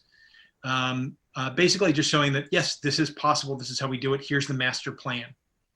Once that happens, then we go into construction period. And then after construction, we go into the occupancy period. And to be certified, it's when everything is complete, you've checked off all the boxes, and you've occupied it for 12 months of performance. And that performance period is what separates this from virtually every other standard in the world. This is not how many bike racks you have. It's not even how much solar do you have. They don't care. It's not a prescriptive thing. It's what are you achieving in total, and it's up to you to decide how to achieve that. And the standards are actually quite simple. It's you have to harvest all your energy on site, just like a tree does. And so that's loosely the process. There's another hour and 55 minutes we could go on about that. We'll save that for another day. I do want to add just one other thing about this, because we've gotten into big discussion about these supplemental regs that honestly, for the committee's understanding, we all kind of learned about this yesterday, and it's really a function of this funky thing that we had to do by separating the parcels. The initial plan for this community was that we would be one joined legal parcel. Lawyers and funders and investors all got involved and said, no, you can't do that. You have to have two separate parcels. So we're stuck once again with one of these conventional barriers. So the goal here is that we really do have 33% of affordable housing units, and not just affordable housing units, but people have recently experienced homelessness. So that's the goal here, is to make that happen. I just want to be careful of not getting into this, this idea where, we're letting this developer get away with zero affordable housing, and that's not it at all. Under the original plan, it was, we do the whole thing and we gift the land, the developed land, to Avalon. Because we can't do that anymore, we raised our purchase price with the county in order to supplement that, and Avalon gets the land for free, and so on. We could talk for hours about this, but just understand it's one of these funky, stupid, unintentional consequences of decades and decades of regulatory things, of code things, of financial things, of funding, all of these things that are barriers that we're discovering as we put this over, or not even discovering, sometimes deliberately pushing up against them to show that these need to be changed moving forward. So I love your vision. I love your dedication. I love this partnership. I think this could be replicated across the country. I would love to clone you. Thank all you. over the country. Okay, just to make sure I'm clear on this living, sorry, just to go back quickly to the living communities, you're occupied for 12 months, which means that they actually get to see how the buildings are performing, right? Yes. Like that is a benefit of this particular certification system. Do they have to come in and like recertify at any point in time, or is it they evaluate you after a year, you get your certification, and then you're good to go? At this point in the living building program, no, you don't have to recertify. Okay. Yeah. I was just curious. Okay, just have a few more things. And I'm sorry if I missed this somewhere. The units on the south side, are they for sale or are they for rent? They're pro forma for sale, but they could be rentals, but yes. TBD, a little TBD. Okay, okay. Who is managing the farm stop? Are you, I remember you mentioned a year ago and you said it ago tonight a little bit, it's modeled after Argus. So is there like a third party coming in to take that? It will be. That person has not been identified. We're in constant talks with Kathy and Bill at Argus. And, I will tell you, I will push to have some sort of partnership in that. I want to be part of that. But we don't know who will be managing it. And it does have a name. It's the Honey Locust Farm Stop. But beyond that, there's a lot more to work out. And again, we haven't really started working on that because we got to get through city council and all this other stuff. It has to be all of these questions are me being selfish because I'm just like personally very interested. These are the questions I love. I only have a few more, I promise, guys. The community center, I assume, is open to all residents of the site. It's technically on the north piece, but I'm assuming like that you mentioned, somebody mentioned there's a meeting space. Like I'm just assuming like any resident at Viridian can access the community center. Yeah, I mean, we do with the size of it, we're primarily anticipating that within the unit or within the community center is probably primarily the folks on the north, but barbecues, outdoor activities, bigger activities, certainly. And, additional things that we're able to accommodate, certainly be open to folks more broadly. And again, so just a neat addition. Again, when you look at it, you see how it's designed. The purpose is that you can't identify the property boundary. So there, the playground, which is technically Avalon's fictional side of the boundary, and this other open space, which we're calling these community moments that are yet to be designed. That's all one contiguous space. So as built, you just won't know that there's this legal fiction underneath it. Yeah, I mean, that's even from the rendering, like that's very obvious to me. Speaking of the playground in the open space, that's my next question. Is that private for this? That's private for this development, correct? Or not necessarily. No, I mean, all these spaces are designed to be open again with access. We know people will be passing to and from the park, and actually part of the Living Community Challenge is one of the aspects is place, and under that you have to maintain what's called the rights to nature, and you have to provide these public accesses to it. That's awesome. Yeah, not privatizing stuff. We're not Grosse Pointe.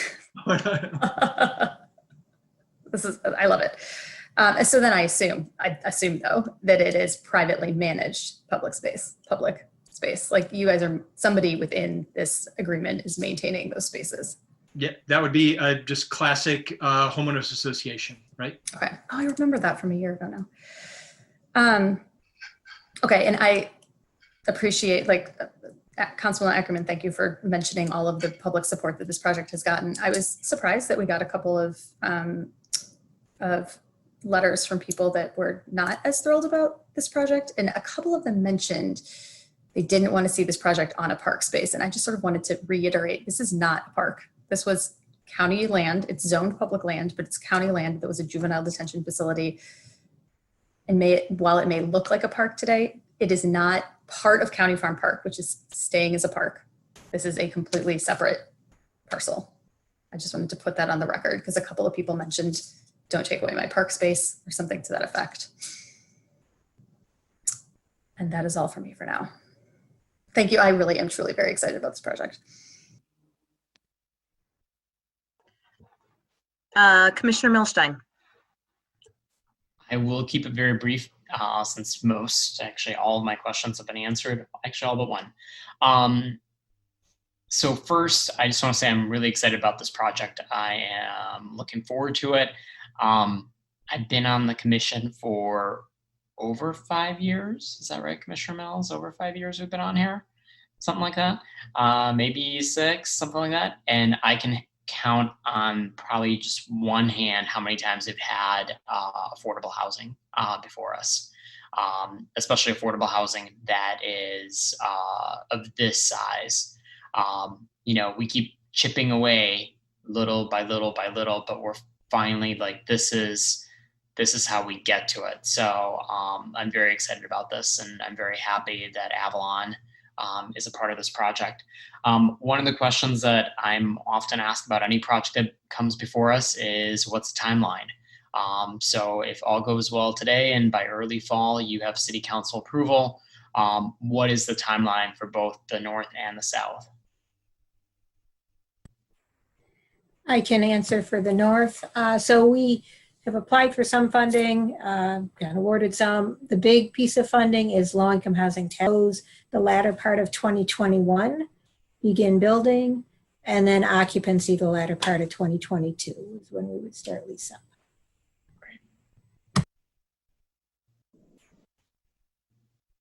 And how about the other side of the project? Yeah, on the Viridian side, this is Joey Jonah. We're hoping to get through this process by October. We'll finish our construction documents and apply for permit. We expect about 6 months for that.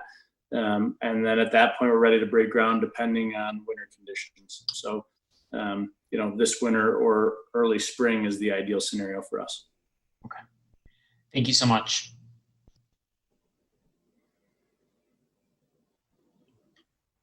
I'm looking around for hands. I have a list, as I always do, but I don't see anybody else. Okay, I'm gonna go through my list. First off with the platitudes of like, thanks, this is amazing. I echo all of the positive things others said, and I would just highlight one thing that I'm really excited about. I know, Mr. Grokoff, you talked about like the difficulty of splitting it into two, like for reasons.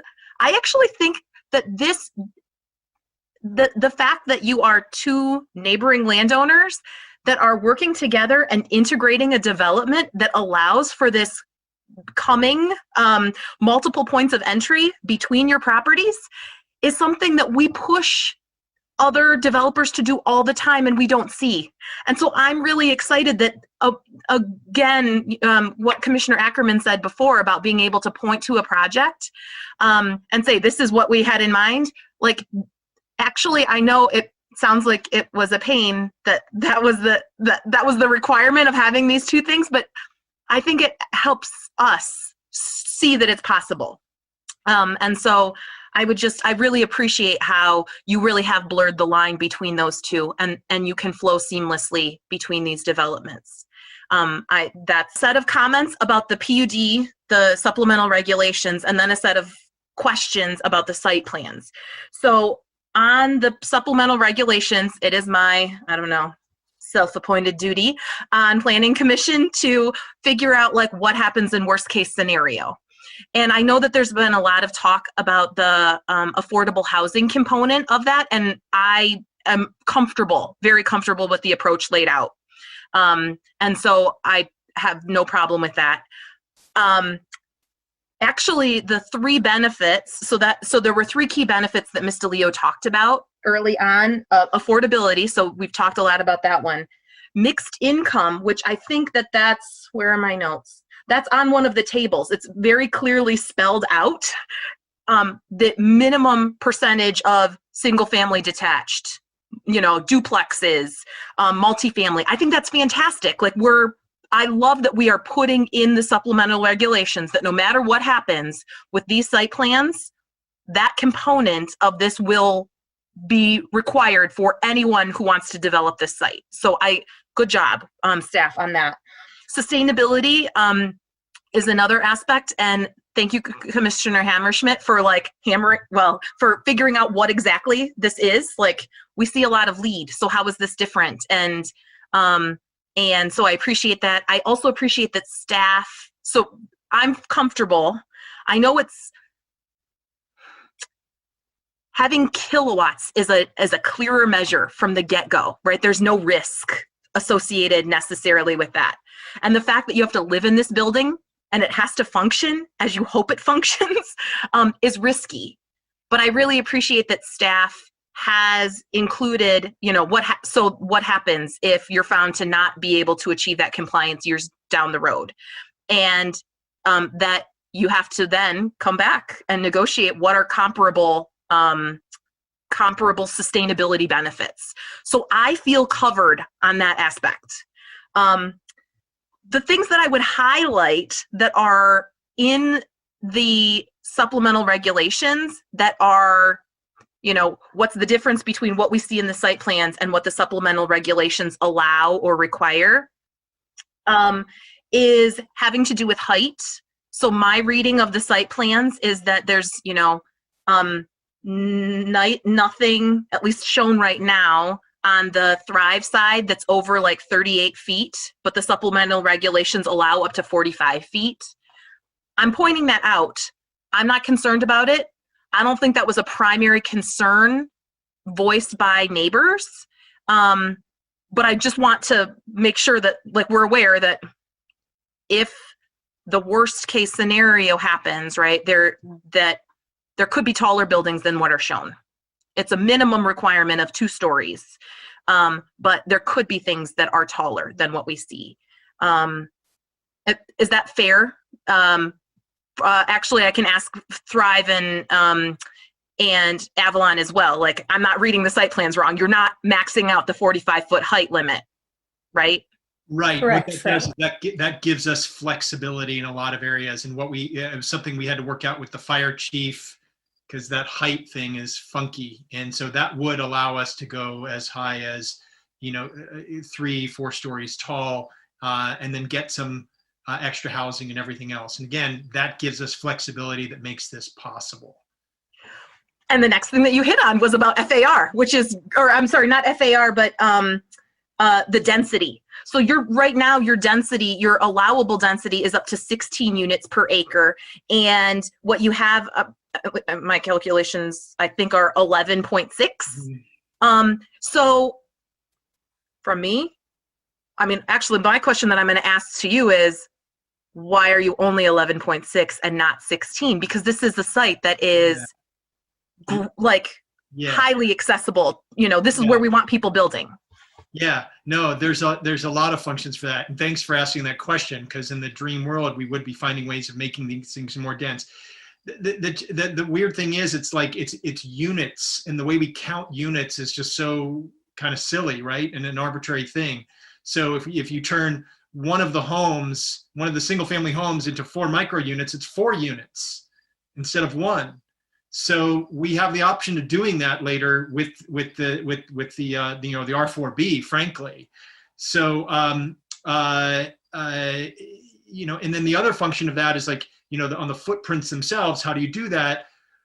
We're pushing up against all kinds of things. When you do green infrastructure, it's again, Megan's one of our favorite people in the world right now, trying to figure out where are the setbacks, where do you put your equalization drain pipes inside of your bioswales. These are all things, do you tear down bur oak trees to allow for a setback that doesn't work now because you had to put your sidewalk going around the bur oak trees.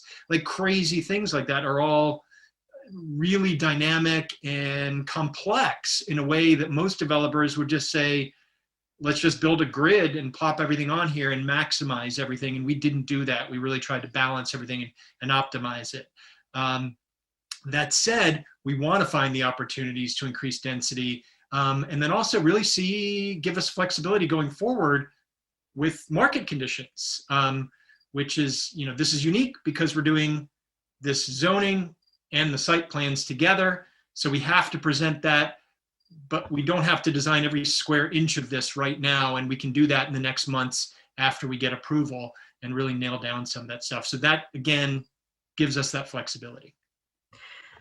And I would say I'm fine with the flexibility. I want to make sure that everybody on Planning Commission knows, and whoever's watching us out on TV world, that there's a possibility that your site plans don't show more units than that. But if we approve the rezoning to this PUD with these supplemental regulations, a future development there could be more units, right? Just because there is some difference. And so I'm fine with that. And I would encourage that and welcome that flexibility that you're building in. This is the place for that. And I think that the plans that we see show that you are doing density right. But I want to make sure that that's just transparent there. So just one more thing, I'm sorry to interrupt you, just in case there are folks out there talking about the density and the 45-foot height. I don't want anybody to get the notion that we could just, the entire site becomes 45 feet. It's not even possible because the fire chief has an issue. The only place where that is possible is one building, and that's the farmhouse. And we deliberately put in a permeable, what will likely be like it would look like grass, but it is rated to hold a fire truck. So you've got this really innovative way where we can expand this roadway to allow for a fire truck, but it doesn't look like a wider road. And that's the only place that you could get to that kind of height.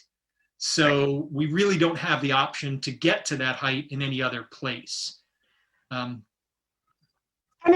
even in terms of if the idea of density is concerning to some people, again, all of that density would need to be within the Living Building Challenge because that's written into the supplemental regs too. And so additional units would still need to be able to cover all of their own energy, right? And so I think that's, I just want to make sure that people understand there's a lot of, when you rezone something, especially when it comes along with a site plan, there's sometimes an expectation that that's exactly what you're going to see. And we hope, I mean, we all hope upon hope that that's what we see. But I think there is some flexibility in case you have to go back to the drawing board in terms of the site plan. But I'm comfortable with, this is the place for that density. Like I said, I think that even higher I would be comfortable with because of where it is and where it's accessible. I skipped over this when I was talking about height, but Ms. DeLeo, in the supplemental regs, there's within the height section, there's a reference to paragraph 9. Like, here are the height limits except reference to paragraph 9. I think it might have just been from revising. I think it refers to the 2-story minimum that's in now called 8F. Does that make sense? I'm trying to look at Zuel. It's certainly possible. It's hard working it's hard working in a pandemic. Certainly possible. I have a typo. Thank you for pointing it out. The height is intended. I think you got the concept. There's a 2-story height limit, but we did want to make an exception for the community building. Yeah, and I think what I was talking about, in case and then I did want to I see exactly, is it now the height, the maximum height. I'm always conscious of, there are some people who don't read the entire breadth of the regulations. So if you do talk about height in 2 different places, I like to cross-reference. Yeah. So I don't think that, my sense is that that's not like, we don't need to have an actual motion for just like a missed reference, but just to point it out for when you're moving forward. Thank you. I do appreciate the extra eyes. I can't help myself. I also want to point out that there are limitations on how much accessory use there can be non-residential that differ from north and south. But I want to also be clear to everyone, there's no requirement that we see a non-residential component. Is that right? Is that the correct reading of this? Correct. There's no requirement that there is, but it is enabled. Right. Sometimes, I mean, this often comes up in our discussions of PUDs, because the PUD is one of those things where it allows for mixed use more so than some of our other districts. That's not the basis on which, like, this is unique. And so I am okay with not requiring there to be non-residential uses. I just want to highlight that, again, worst case scenario, and these site plans don't get built and something else does, it may not include a non-residential component.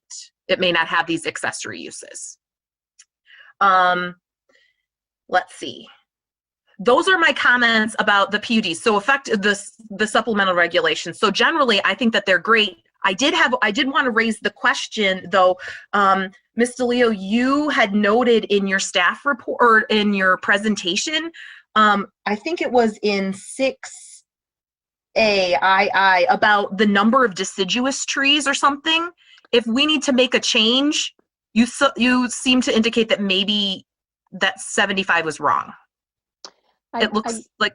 Yeah, I got word late today that the 75 was someone double counted some trees, and so the petitioners asked if we could go down to 50, which would be pretty close to what the normal I believe it's like 1 tree for every 30 feet ish. So if the commission is comfortable reducing the 75 to 50, or comfortable just matching the tree number requirement, same as the traditional conflicting land use buffer. The thing that we wanted to mostly add in the supplemental regulations was a specific allowance for spacing to work around the easements and overhead lines and whatnot. But thank you for pointing it out. I think we can cover it with nodding, or we can do it more formally with an amendment, but the petitioner said that they accidentally double counted when they reported the numbers to me. So they asked if it can go to 50 or to the traditional standard. I think that this is something that I'd like us to vote on in part as an amendment, in part because this is one of the, we didn't get very many letters, and given the size of this development, I think that speaks to how much community engagement there was. But I think based on the folks that we're hearing about, it's generally on the southern property line. I like that there's something documenting an enhanced southern buffer, but on this particular one, especially because it's deciduous, effectively the year-round trees, I think it's worth, I want to make sure whatever we have there is at least as protective as what is in the current UDC, personally. But I'm happy to make an amendment to change this to perhaps just reflect that, similar to what you did for the, to strike this. Is that the best? Would that be the best the best path forward, to just again kind of make sure that the deciduous nature of here is planted in to at least meet what is required in the UDC? Yes, let me read the UDC requirement. There are 3 components to a conflicting land use buffer. The first component is the width, and it must be at least 15 feet wide. Our enhanced buffer is going to say average of 25 feet, although some places can be a minimum of 15, but it must be an average of 25. The second part of a conflicting land use buffer is the plantings. The UDC requires 1 tree for each 15 feet or fraction. 50% of the trees need to be evergreen. 100% could, but 15% need to be evergreen. The rest could be deciduous. And our enhanced buffer talked about, we put in a number. There's been a request to go back from a number to 1 tree for every 15 feet. And then the third component of a conflicting land use buffer required is a continuous screening in the form of a hedge, berm, or wall. A fence is considered a subtype of a wall. Our enhanced buffer is saying no berm, no wall. It must be a dense shrub hedge. So looping back around for the, there's a request on the floor that the component that says a minimum of 75 trees be switched to either 50 trees or 1 tree for every 15 feet or a fraction thereof, consistent with the UDC. Do you know what the length is? Give me 1 minute. After 9 p.m., I trust my memory. I do not trust my memory. And I also, deciduous does not mean like evergreens. Sorry. See, I know a little bit, and I know deciduous means leaves, not needles. Yeah, sorry. Sorry, I'm the Jeopardy guy. Deciduous is when leaves can fall off the trees at certain times of year. It is not evergreen. Yeah. As I was saying it in my head, I was thinking, I don't think that sounds right, but I'm just going to go with it. There's nothing like confidence to like push it through. Anyway. This is what happens when Commissioner Gabrandel has to step out of the room. I miss her.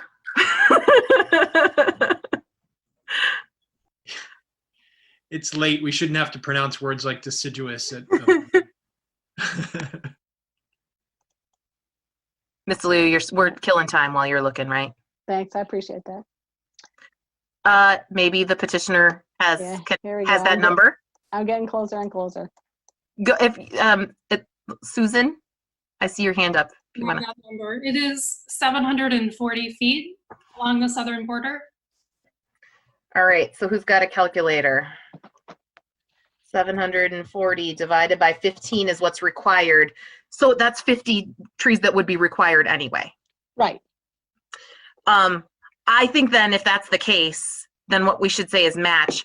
I guess this is where I wish Commissioner Gibrandal were here. Like, I don't know, given that that may be a sensitivity, if we would want to, if this is an enhanced buffer, if the intention there was to increase the number of evergreen trees, not deciduous trees. Since there's a vegetated hedge that seems pretty high, I don't know. Do you know, Ms. DeLeo, like what the intention was in specifically calling out the 75 trees, there? Like I said, I think since the 75 was a double counting of one of the groups, either we double counted the evergreens or we double counted the deciduous instead of making it a subset of. Now, every report back I got was the adjacent property owners just specifically asked for dense shrubs. And the development teams really relayed that to me as staff, saying, we have to make this work. That was the request, that they wanted almost a solid wall of greenery. So it was not conveyed to me about any specific requests about evergreen trees or deciduous trees, but the development team made it clear to me that the neighbors really wanted these dense shrubs, and they wanted it a little thicker than usual. I defer to the petitioner's landscape person about what's planned, again, because Commissioner Gibrandal is usually the one who looks at like what the plantings are in the hedgerow, and if those are deciduous or evergreen, because in my mind that makes the difference. No, they're both. There are deciduous trees and evergreen trees for the tree component, and then in addition to that, there are shrubs. So this is but I think that the whether or not that shrubs, right? Like some shrub, I don't know. I've seen hedges that lose their leaves. I don't know. So I'll go ahead, petitioner. Yeah, so the Southern Enhanced Buffer was basically generated through a conversation with the community that happened last August. And what the neighbors were telling us was that they really wanted shrubs as a screen because they didn't feel like deciduous trees were really going to adequately screen. And so they asked for the dense shrubs, and that's where that sort of 25-foot enhanced buffer comes from. Those are primarily deciduous shrubs, but they're 8 feet tall. So they're going in at a minimum of 4 feet. They're growing to a minimum of 8 feet. And we have a 25-foot wide buffer that includes the deciduous trees and the shrubs. So in terms of trees, we have 51 trees right now for that southern buffer. 33 of them are evergreen, and the rest of the 18 are deciduous. Got it. Again, what's in the plan, you've heard from neighbors, right? Like, this has been vetted. I'm just trying to make sure that whatever we put in the supplemental regulations that would stick with it, right, is fair for the next person. So actually, I would almost suggest that, we cut the number. I think now I'm formulating what the right amendment that I'm going to propose is, but it seems to me that the plantings, these deciduous or evergreen plantings that you have, our code requires a minimum of 15% evergreen. If we say 50% evergreen, you're providing more than that. This is providing some year-round cover, which is what I read in some of the letters. That what I just heard too was that your hedge is not necessarily going to be providing, because it's going to be maybe thick, but branches without leaves in the winter.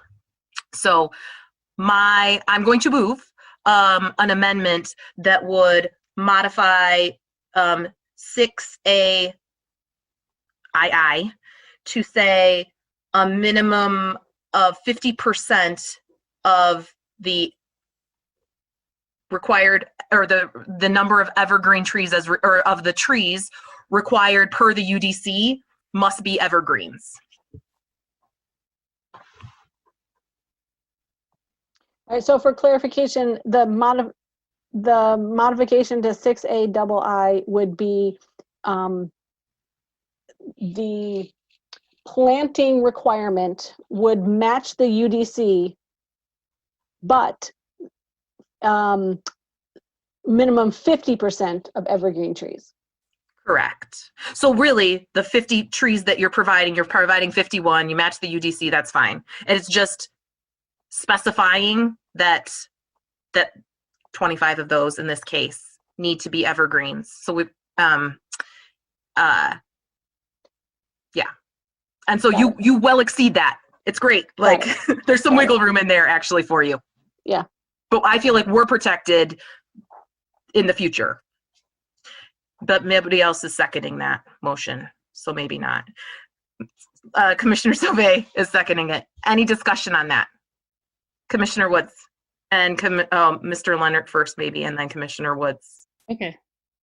I just want to clarify, if you're proposing an amendment that would mimic the UDC requirements of frequency of planting and 50% evergreen, then I just might suggest just striking that provision altogether. Whenever there's nothing specific in the supplemental regs, the UDC is going to be required. And if I'm understanding correctly, you've essentially just amended the supplemental regs to match what our code already says. I'm asking for more evergreens. My understanding, more than 50%. I thought I heard from, I thought I heard 15% was what was required and 50% is what I recommended, but did I mishear? 50% 50 is required. The 15 is 1 per every 15 feet.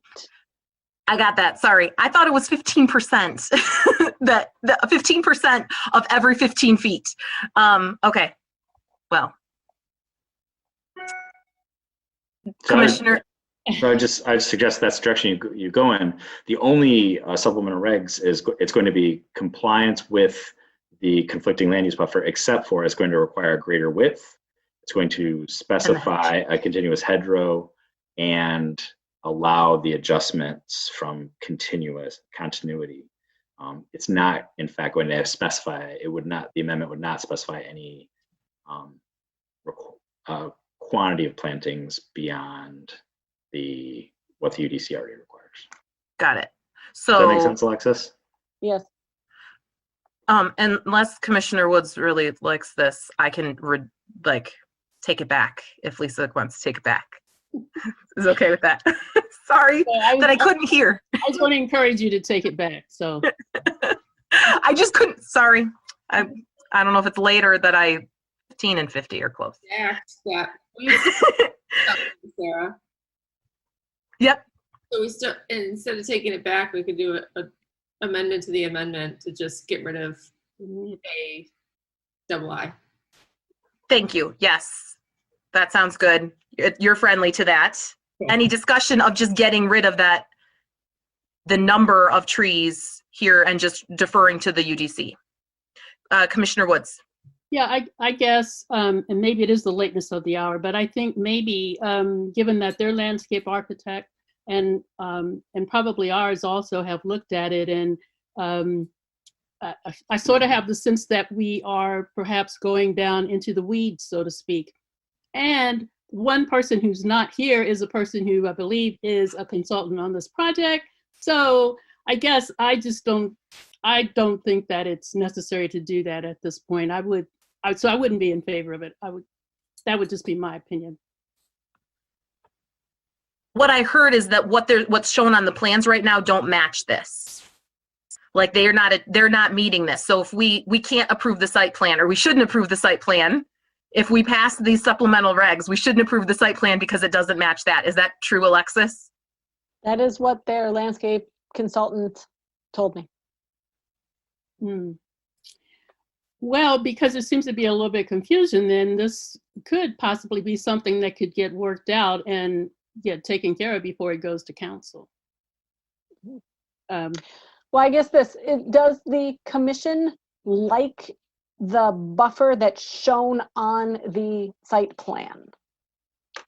And if so, I will work to properly memorialize it.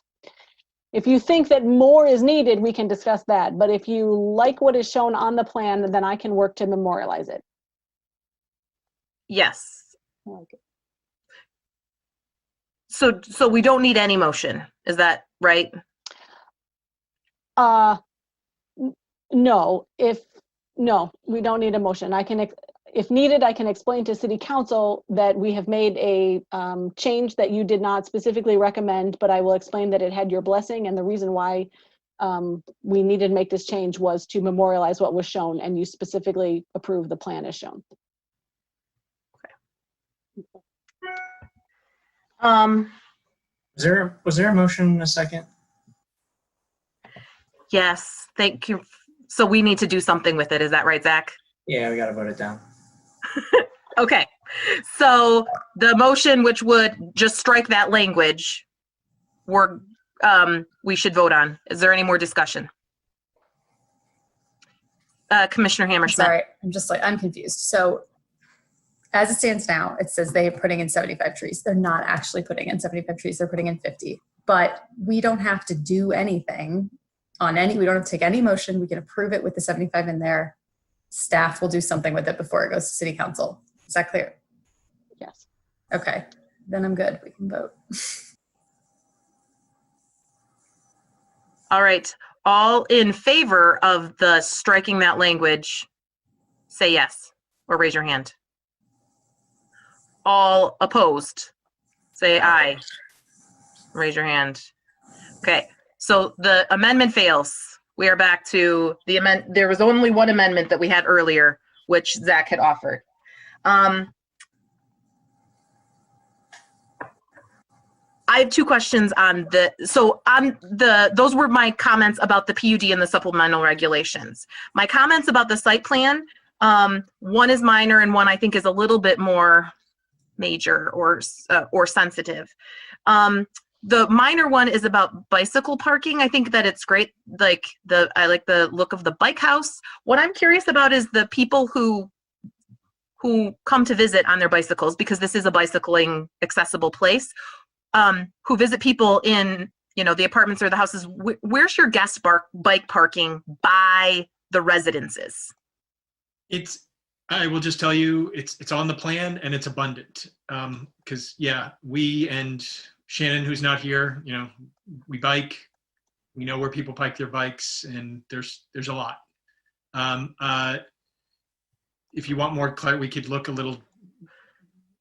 I was trying to find it, when we say it's abundant, there's bike hoops throughout, along the streets, or.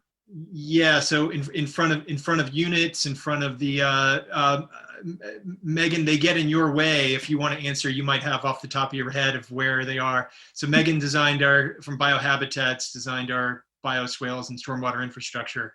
So sticking anything in the ground impacts her work. So she might have an answer. If you do, give me a thumbs up. If not, she doesn't. So I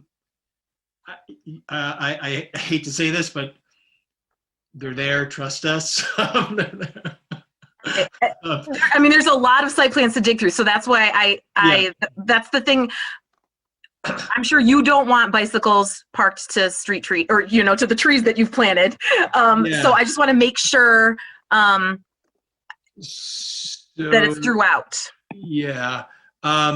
So to give you an idea, we have 179 total bike spaces. Only 124 of those are enclosed.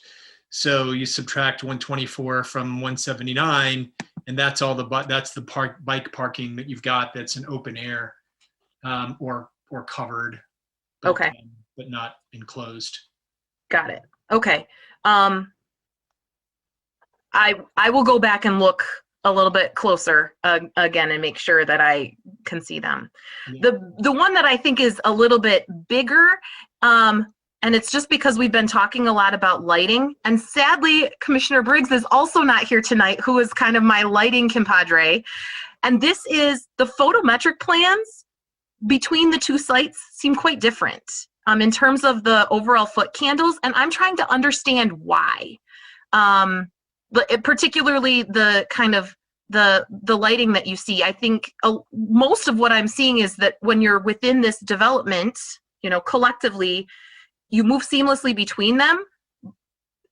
Why on kind of the Thrive side, the most common number that I see on the roads and in the parking lots is 0.1 or sometimes 0.3 foot candles. There's a couple instances where I've seen it up to 0.4, 0.6.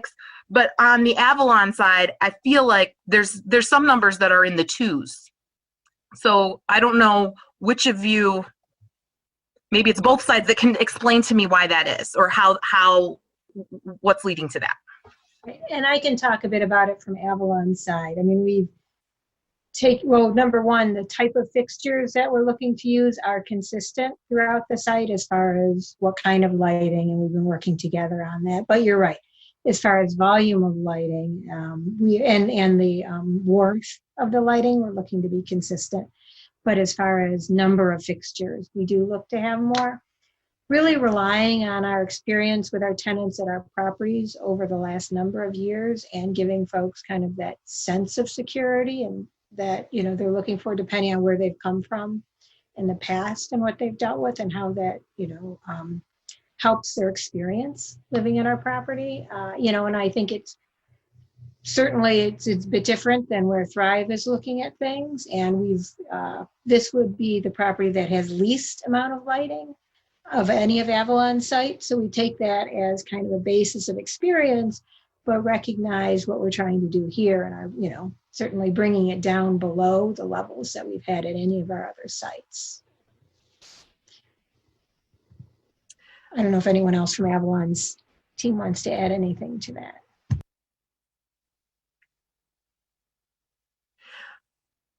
We haven't taken up our one of the things that got postponed last time was kind of our lighting ordinance, and so comparing to what we have there, I think is something that, again, I wish Commissioner Briggs were also here to kind of check on those numbers. This sense of more light equals more security, I think, is one that is common, but at least as we've been putting together our lighting ordinance, one that we've been have had disavowed, and it's actually contrast between light and dark that's really hard. That's actually what I worry a bit about. Particularly, I was looking on the road that you have running along the west side, where you go from, it starts out as effectively kind of Avalon road, and then it goes into Thrive, and at the border, perhaps because we don't want to have light pollution spilling from one property to another, there's this dead space, and you go from pretty bright to quite not. And I don't know, that seems to me like it will be noticeable. Sure, only at night, but that it will be noticeable. And so I appreciate that you're working to, that this is less than what you might normally have. I would encourage more collaboration between the two of you, potentially, to try to blend those things better, because I'm really worried about the contrast, actually, between the two, and that it's going to be noticeable. Why is one side of this development lit up significantly more than the other side? Mr. Grokoff? Yeah. Thank you for bringing it up. I don't want to spend too much time on this, and I think Wendy's kind of expressed why there's some of these challenges. But it's a really, really complex issue, and know that we are really deeply collaborating on this and trying to figure it out, because it's one of these things where, on the one hand, like you said about glare, that can impact people with seeing disabilities, right? On the other hand, you've got issues, which I'm just learning about now, of people who have experienced trauma who, even if lighting doesn't actually provide a safer environment, it's their perception of safety that's really important. So we're trying to figure out, how do we balance all of these things? And it's a challenge that I know people in affordable housing are working on this. And in London right now, there's actually a huge program underway, and we're really working on trying to see what they're doing and figuring out things. But just know it's really challenging. Avalon's working on it. We're working on it. They've done a great job of coming down a little bit, but we hear you, and we're working on it, and we'll continue to work on it. Well, and I appreciate that, and I'm actually like, it's kind of the blending, and so it might actually be averaging. It might, I hate to do this, but it might require, particularly on those areas where they're right next to each other, again, blending it a little bit more. I don't, honestly, I think the idea that we have mixed income neighborhood, that's the benefit, right, that we're getting out of this. Figuring out, like, having this conversation and figuring out how we do this and like what are the issues that are coming up, I think is really important. This is, like Commissioner Hammerschmidt said before, something that that we want other people to learn from. And how can we take this to other parts of the community? Commissioner Ackerman? Just as a point of order, I'd make a motion to extend the meeting to 11:30. Seconded by Commissioner Abrams. Everyone in favor of extending it? Say yes. Yes. All right, I see it enough hands. Thank you. That was the end of my thing. So that thank you for those conversations. Thanks for helping me understand that. I'd love to learn from your discussions together in that about like what this means for other places. Any other comments, questions from planning commissioners?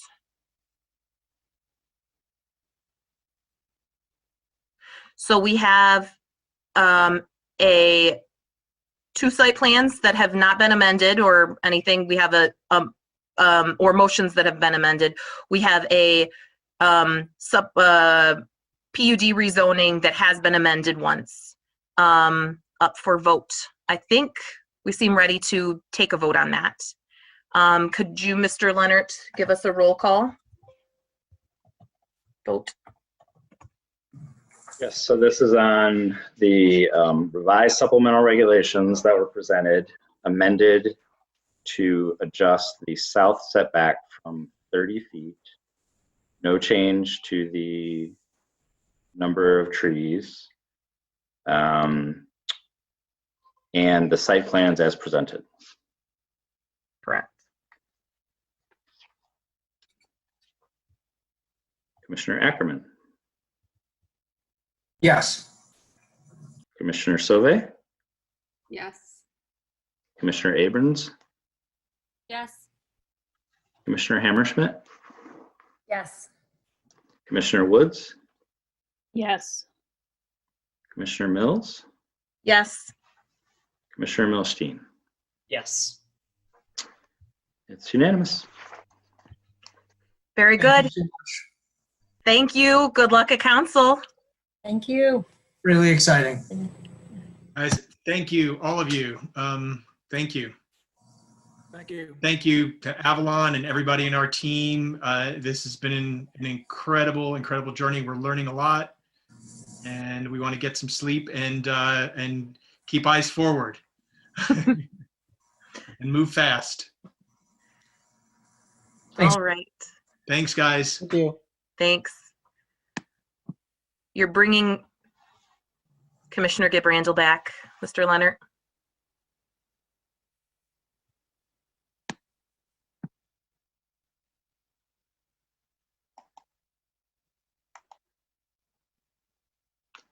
Hi, did I accidentally jettison anybody? 1, 2, 3, 4, 5, 6, 7. Nope, we just need to get Shannon.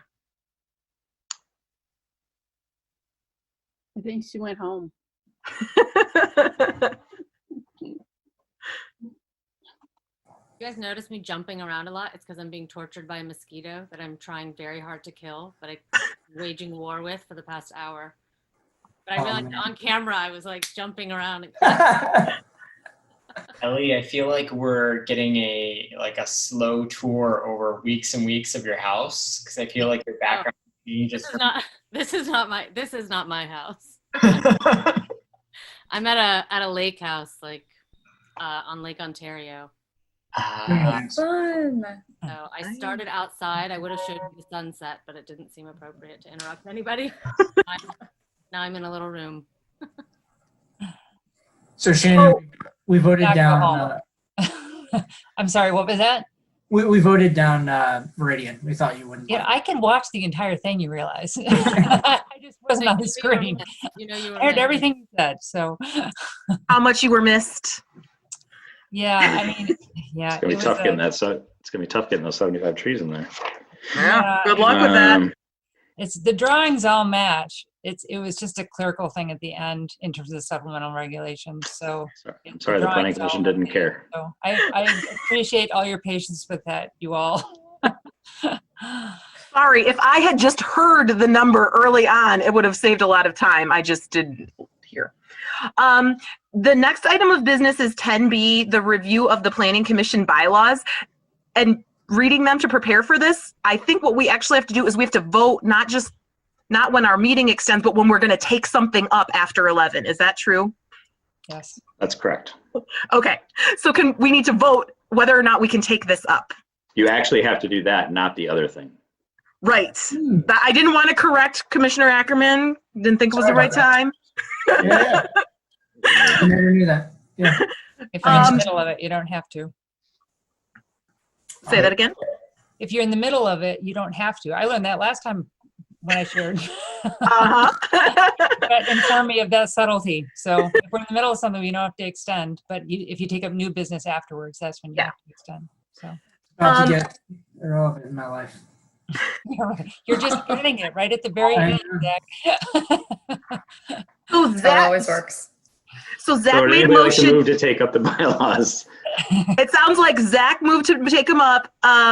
Ellie seconded it. Any discussion about whether or not we should do that? All in favor, say aye or raise your hand. Yes. Aye. That's everybody. Okay. So let's talk about it. So we'll start with a presentation by Mr. Leonard. And I think, so you saw these about a month ago, and I had the good fortune of getting some city attorney comments after that postponement, but before tonight's meeting. So there's a bit more changes in this version than the previous version that you saw. I've outlined what they are. Generally, I would say it's just a lot of language cleanup, making these bylaws more consistent with a lot of other boards and commissions. I've tried to highlight some of the notable changes. I'm proposing that we modify audience participation to be public comment. Sort of formatting numeric conventions. We did eliminate the secret ballot provisions that were available for the election of officers. That is not in the spirit of transparency, so I don't think we want that there. Clarifying those actions that require a majority of members present when applicable. There are still numerous provisions that are unchanged that require 6 votes to advance a petition, require 6 votes for something else that escapes me, 2/3 to amend the bylaws. I'm proposing to add my authority to cancel a meeting when I find out that there is not going to be a quorum or there's a lack of business, as opposed to having to contact the chair for that. Adjustments to the order of agenda. Right now, for example, this is listed under regular business. Technically, we don't have public hearings for some business items under regular business. So just clarifying that regular business could be some items with public hearings and some items without public hearings. We talked about this previously. The automatic mandated review of my performance by you as the commission was kind of a bit of a holdover from when the planning commission actually hired the planning director. There's no longer a planning director, now there's a planning manager. I think that was very intentional. And so I'm proposing that language that you would provide that feedback when my boss, the community services administrator, asks you for that feedback, as opposed to automatically requiring you do it on a regular basis. I'm always welcome to discuss how I can improve regardless. So those are the changes. And then I think previously we talked about the order of agenda, the 10-minute presentation that I didn't highlight that. Not critical, but I did highlight we don't have to have 2 public comment periods separate from our public hearings. I think I put this in here as a discussion point on the eve of our last couple of meetings, and perhaps this one where we've had a couple going late, but it's there now. But if you wanted to shorten the agenda, providing 1 public comment opportunity as well as the corresponding public hearings for individual items would definitely meet the Open Meetings Act requirements. So that's all I got. The bylaws do require that I present these to you because there are a lot of changes. Even though you saw them before, I wouldn't recommend action tonight, but rather any feedback, changes that you would like to see or discuss. And then we would respond, reflect, provide any of those changes for adoption at the next meeting. The script that you gave me, and based on what you just said, suggests that we do not go to public hearing next, that I read the motion. Is that right? Okay. So the motion is the Ann Arbor City Planning Commission moves to accept the proposed amendments for future consideration at the August 18th, 2020 Planning Commission meeting. Would somebody like to move that? Moved by Commissioner Milstein, seconded by Commissioner Hammerschmidt. Discussion. Commissioner Gabrandel. I would just say I'm in favor of what you put forth so far. And I think it is important to have 2 opportunities for public comment, just because not everybody wants to stay up late. And I think sometimes we actually get some really interesting feedback for the people that really stick with it until the end. And it takes a little time, but it doesn't take that much time. So I would be in favor of keeping that. Other comments? I concur. Like I said before, I also appreciate reading this once a year to remind us of like the kind of little things, like when we vote to extend. The thing that I noted this time that is in there that we don't do is it says that the petitioner can respond, has 3 minutes to respond at the end of the public hearing before we go into our discussion. We don't do that. I'm wondering if we should, and I think we should discuss it.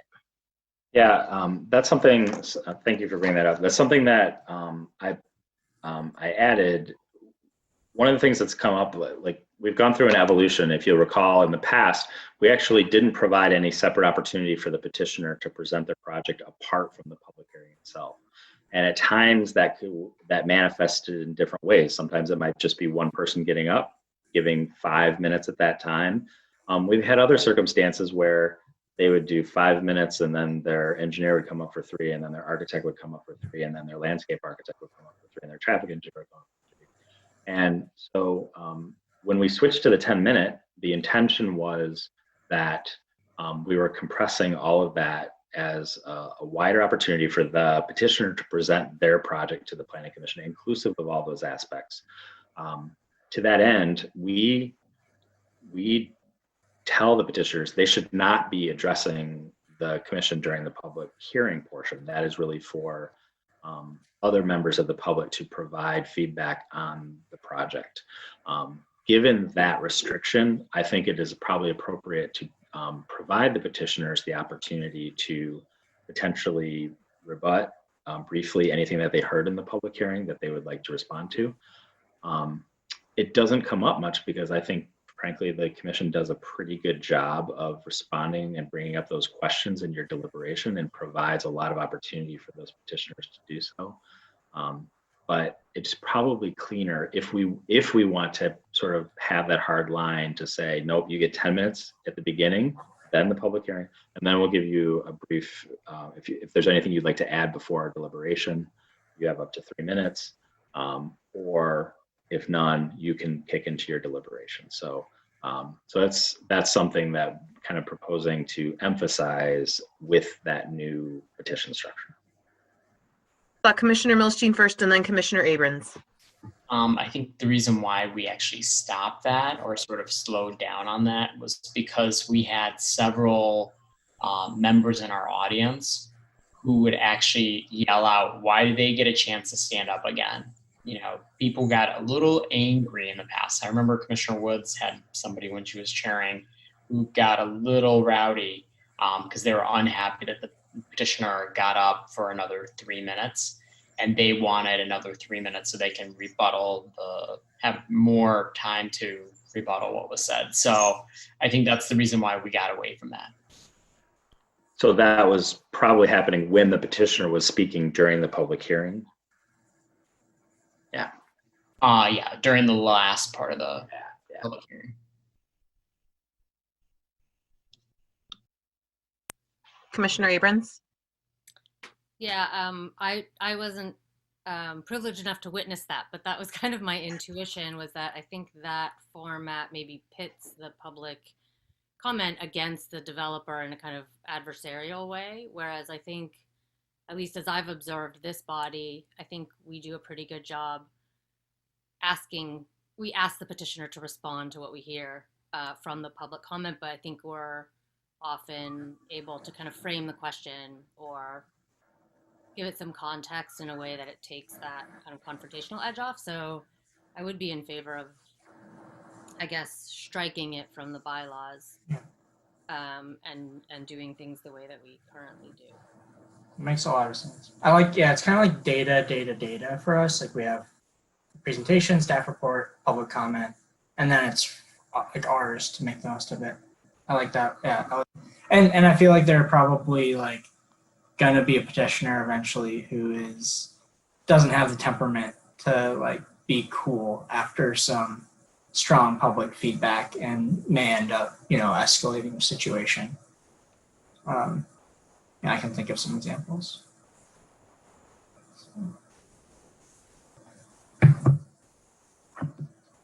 Commissioner Abrams?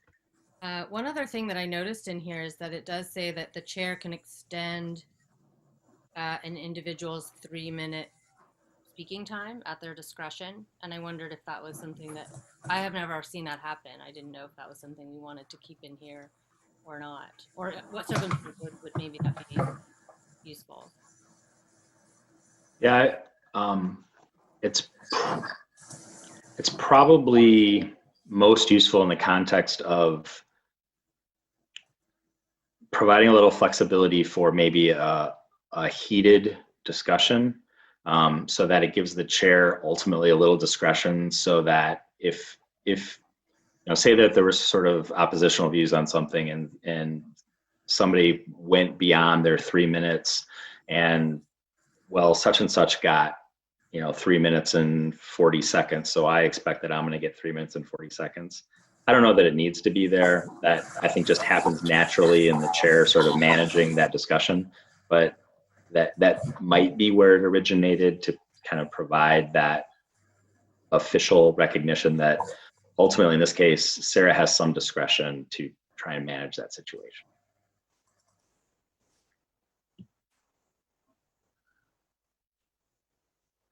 Commissioner Gibb-Randall, then Commissioner Hammerschmidt.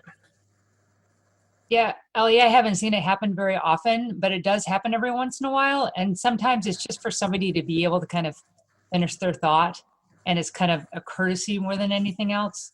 And I mean, it's really happened a half a dozen times, I would say. So I think it is good for the chair to have some discretion to be able to do that, to be able to kind of call it in either direction. Commissioner Hammerschmidt. Sorry to unmute. And that's, if I'm reading this right, that's only during the public comment, not during a, oh my God, I just totally forgot. What is it called? A public hearing. Just when it's, I only saw it in there under the public comment. So public hearing, there wouldn't be that same extension? Or do we want it in both places to be? That's it. I think it's a good question. If we wanted it in one, we probably want it in both. Yeah, I mean, the way that it's been described, I have no problem with it being in both places, that the chair has the discretion to extend either public comment or during a public hearing beyond the 3 minutes. It's just in the scenario that Commissioner Gibb-Randall described, like as a courtesy, I think that would happen in either case. I had one other question as I was going through this, and maybe there's some background on this. So it says a person representing an organized neighborhood group can speak for up to 5 minutes, and then like other people that are also part of that group can speak for 3 minutes. What's the rationale behind letting one person speak for 5 minutes, but then other people can still speak for 3 minutes? It's always been there. I presume it's some acknowledgement that a neighborhood organization is organized and maybe has some voice of maybe a larger group of residents from that area. But your point is good that technically each of those individuals still have the ability to get up as well. Could be limited. I can't remember. I don't remember if that we've been facing with that in the past year. Maybe we have, I can't remember. I don't know what an extra 2 minutes affords if you're still gonna let other people talk for 3 minutes, but if other people have thoughts on that. It hasn't come up, I don't think, in the last year, where I don't think that there have been too many neighborhood groups around some of the developments. It's prior to that, it's been regularly invoked. I think it's an extra 2 minutes. They have to be on a list effectively. Okay. Personally, like, yeah. No, that's fine. I just did not know any sort of background, and I don't think I've seen it, so I was just kind of like, why? But if it happens regularly, then it's fine. It depends on, like where a project is proposed. Brett, do we need to, going back to the like whether or not to allow the petitioner to have a rebuttal, do you want a motion from us to strike that? Or did you hear from enough, like, did you read our body language enough to suggest? Yeah, no, I don't feel like I need a motion because this is coming back for action. This is that's kind of the point of this. After we're done, I just want to sort of summarize to make sure I've got any and all changes that you'd like to see. But no, I don't need a specific motion other than the postponement and confirmation that I've got the changes you want to see in it. Any other things that people noted? Okay, so guess we're there. The motion is not a postponement. The motion is like, we're going to take this up next time, right? It's to accept it. Yes, you're right. So we shouldn't vote to postpone. We should affirm the vote, affirm the motion. Okay. Yeah. So. But I just want to be clear, when this comes back, we'll strike the rebuttal. We'll maintain the 5 minutes for neighborhood organizations. We're going to maintain 2 segments of public comment. And we're going to replicate the chair's discretion for all public comment. Did I say that last one twice?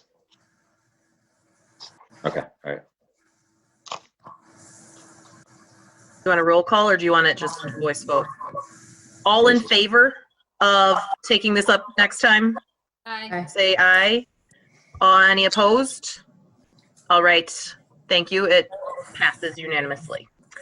Now we are on item 11, which is not new business, so I do think we take it up, even though it's after 11. Now I need to go back and read our bylaws.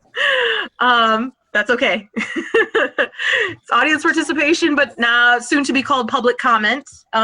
If you'd like to speak, you can make a on any topic. You have up to 3 minutes to address us.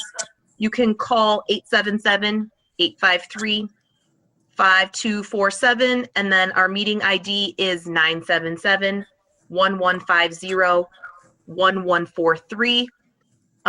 If to raise your hand digitally, you push *9, and you will hear that you have been invited to speak.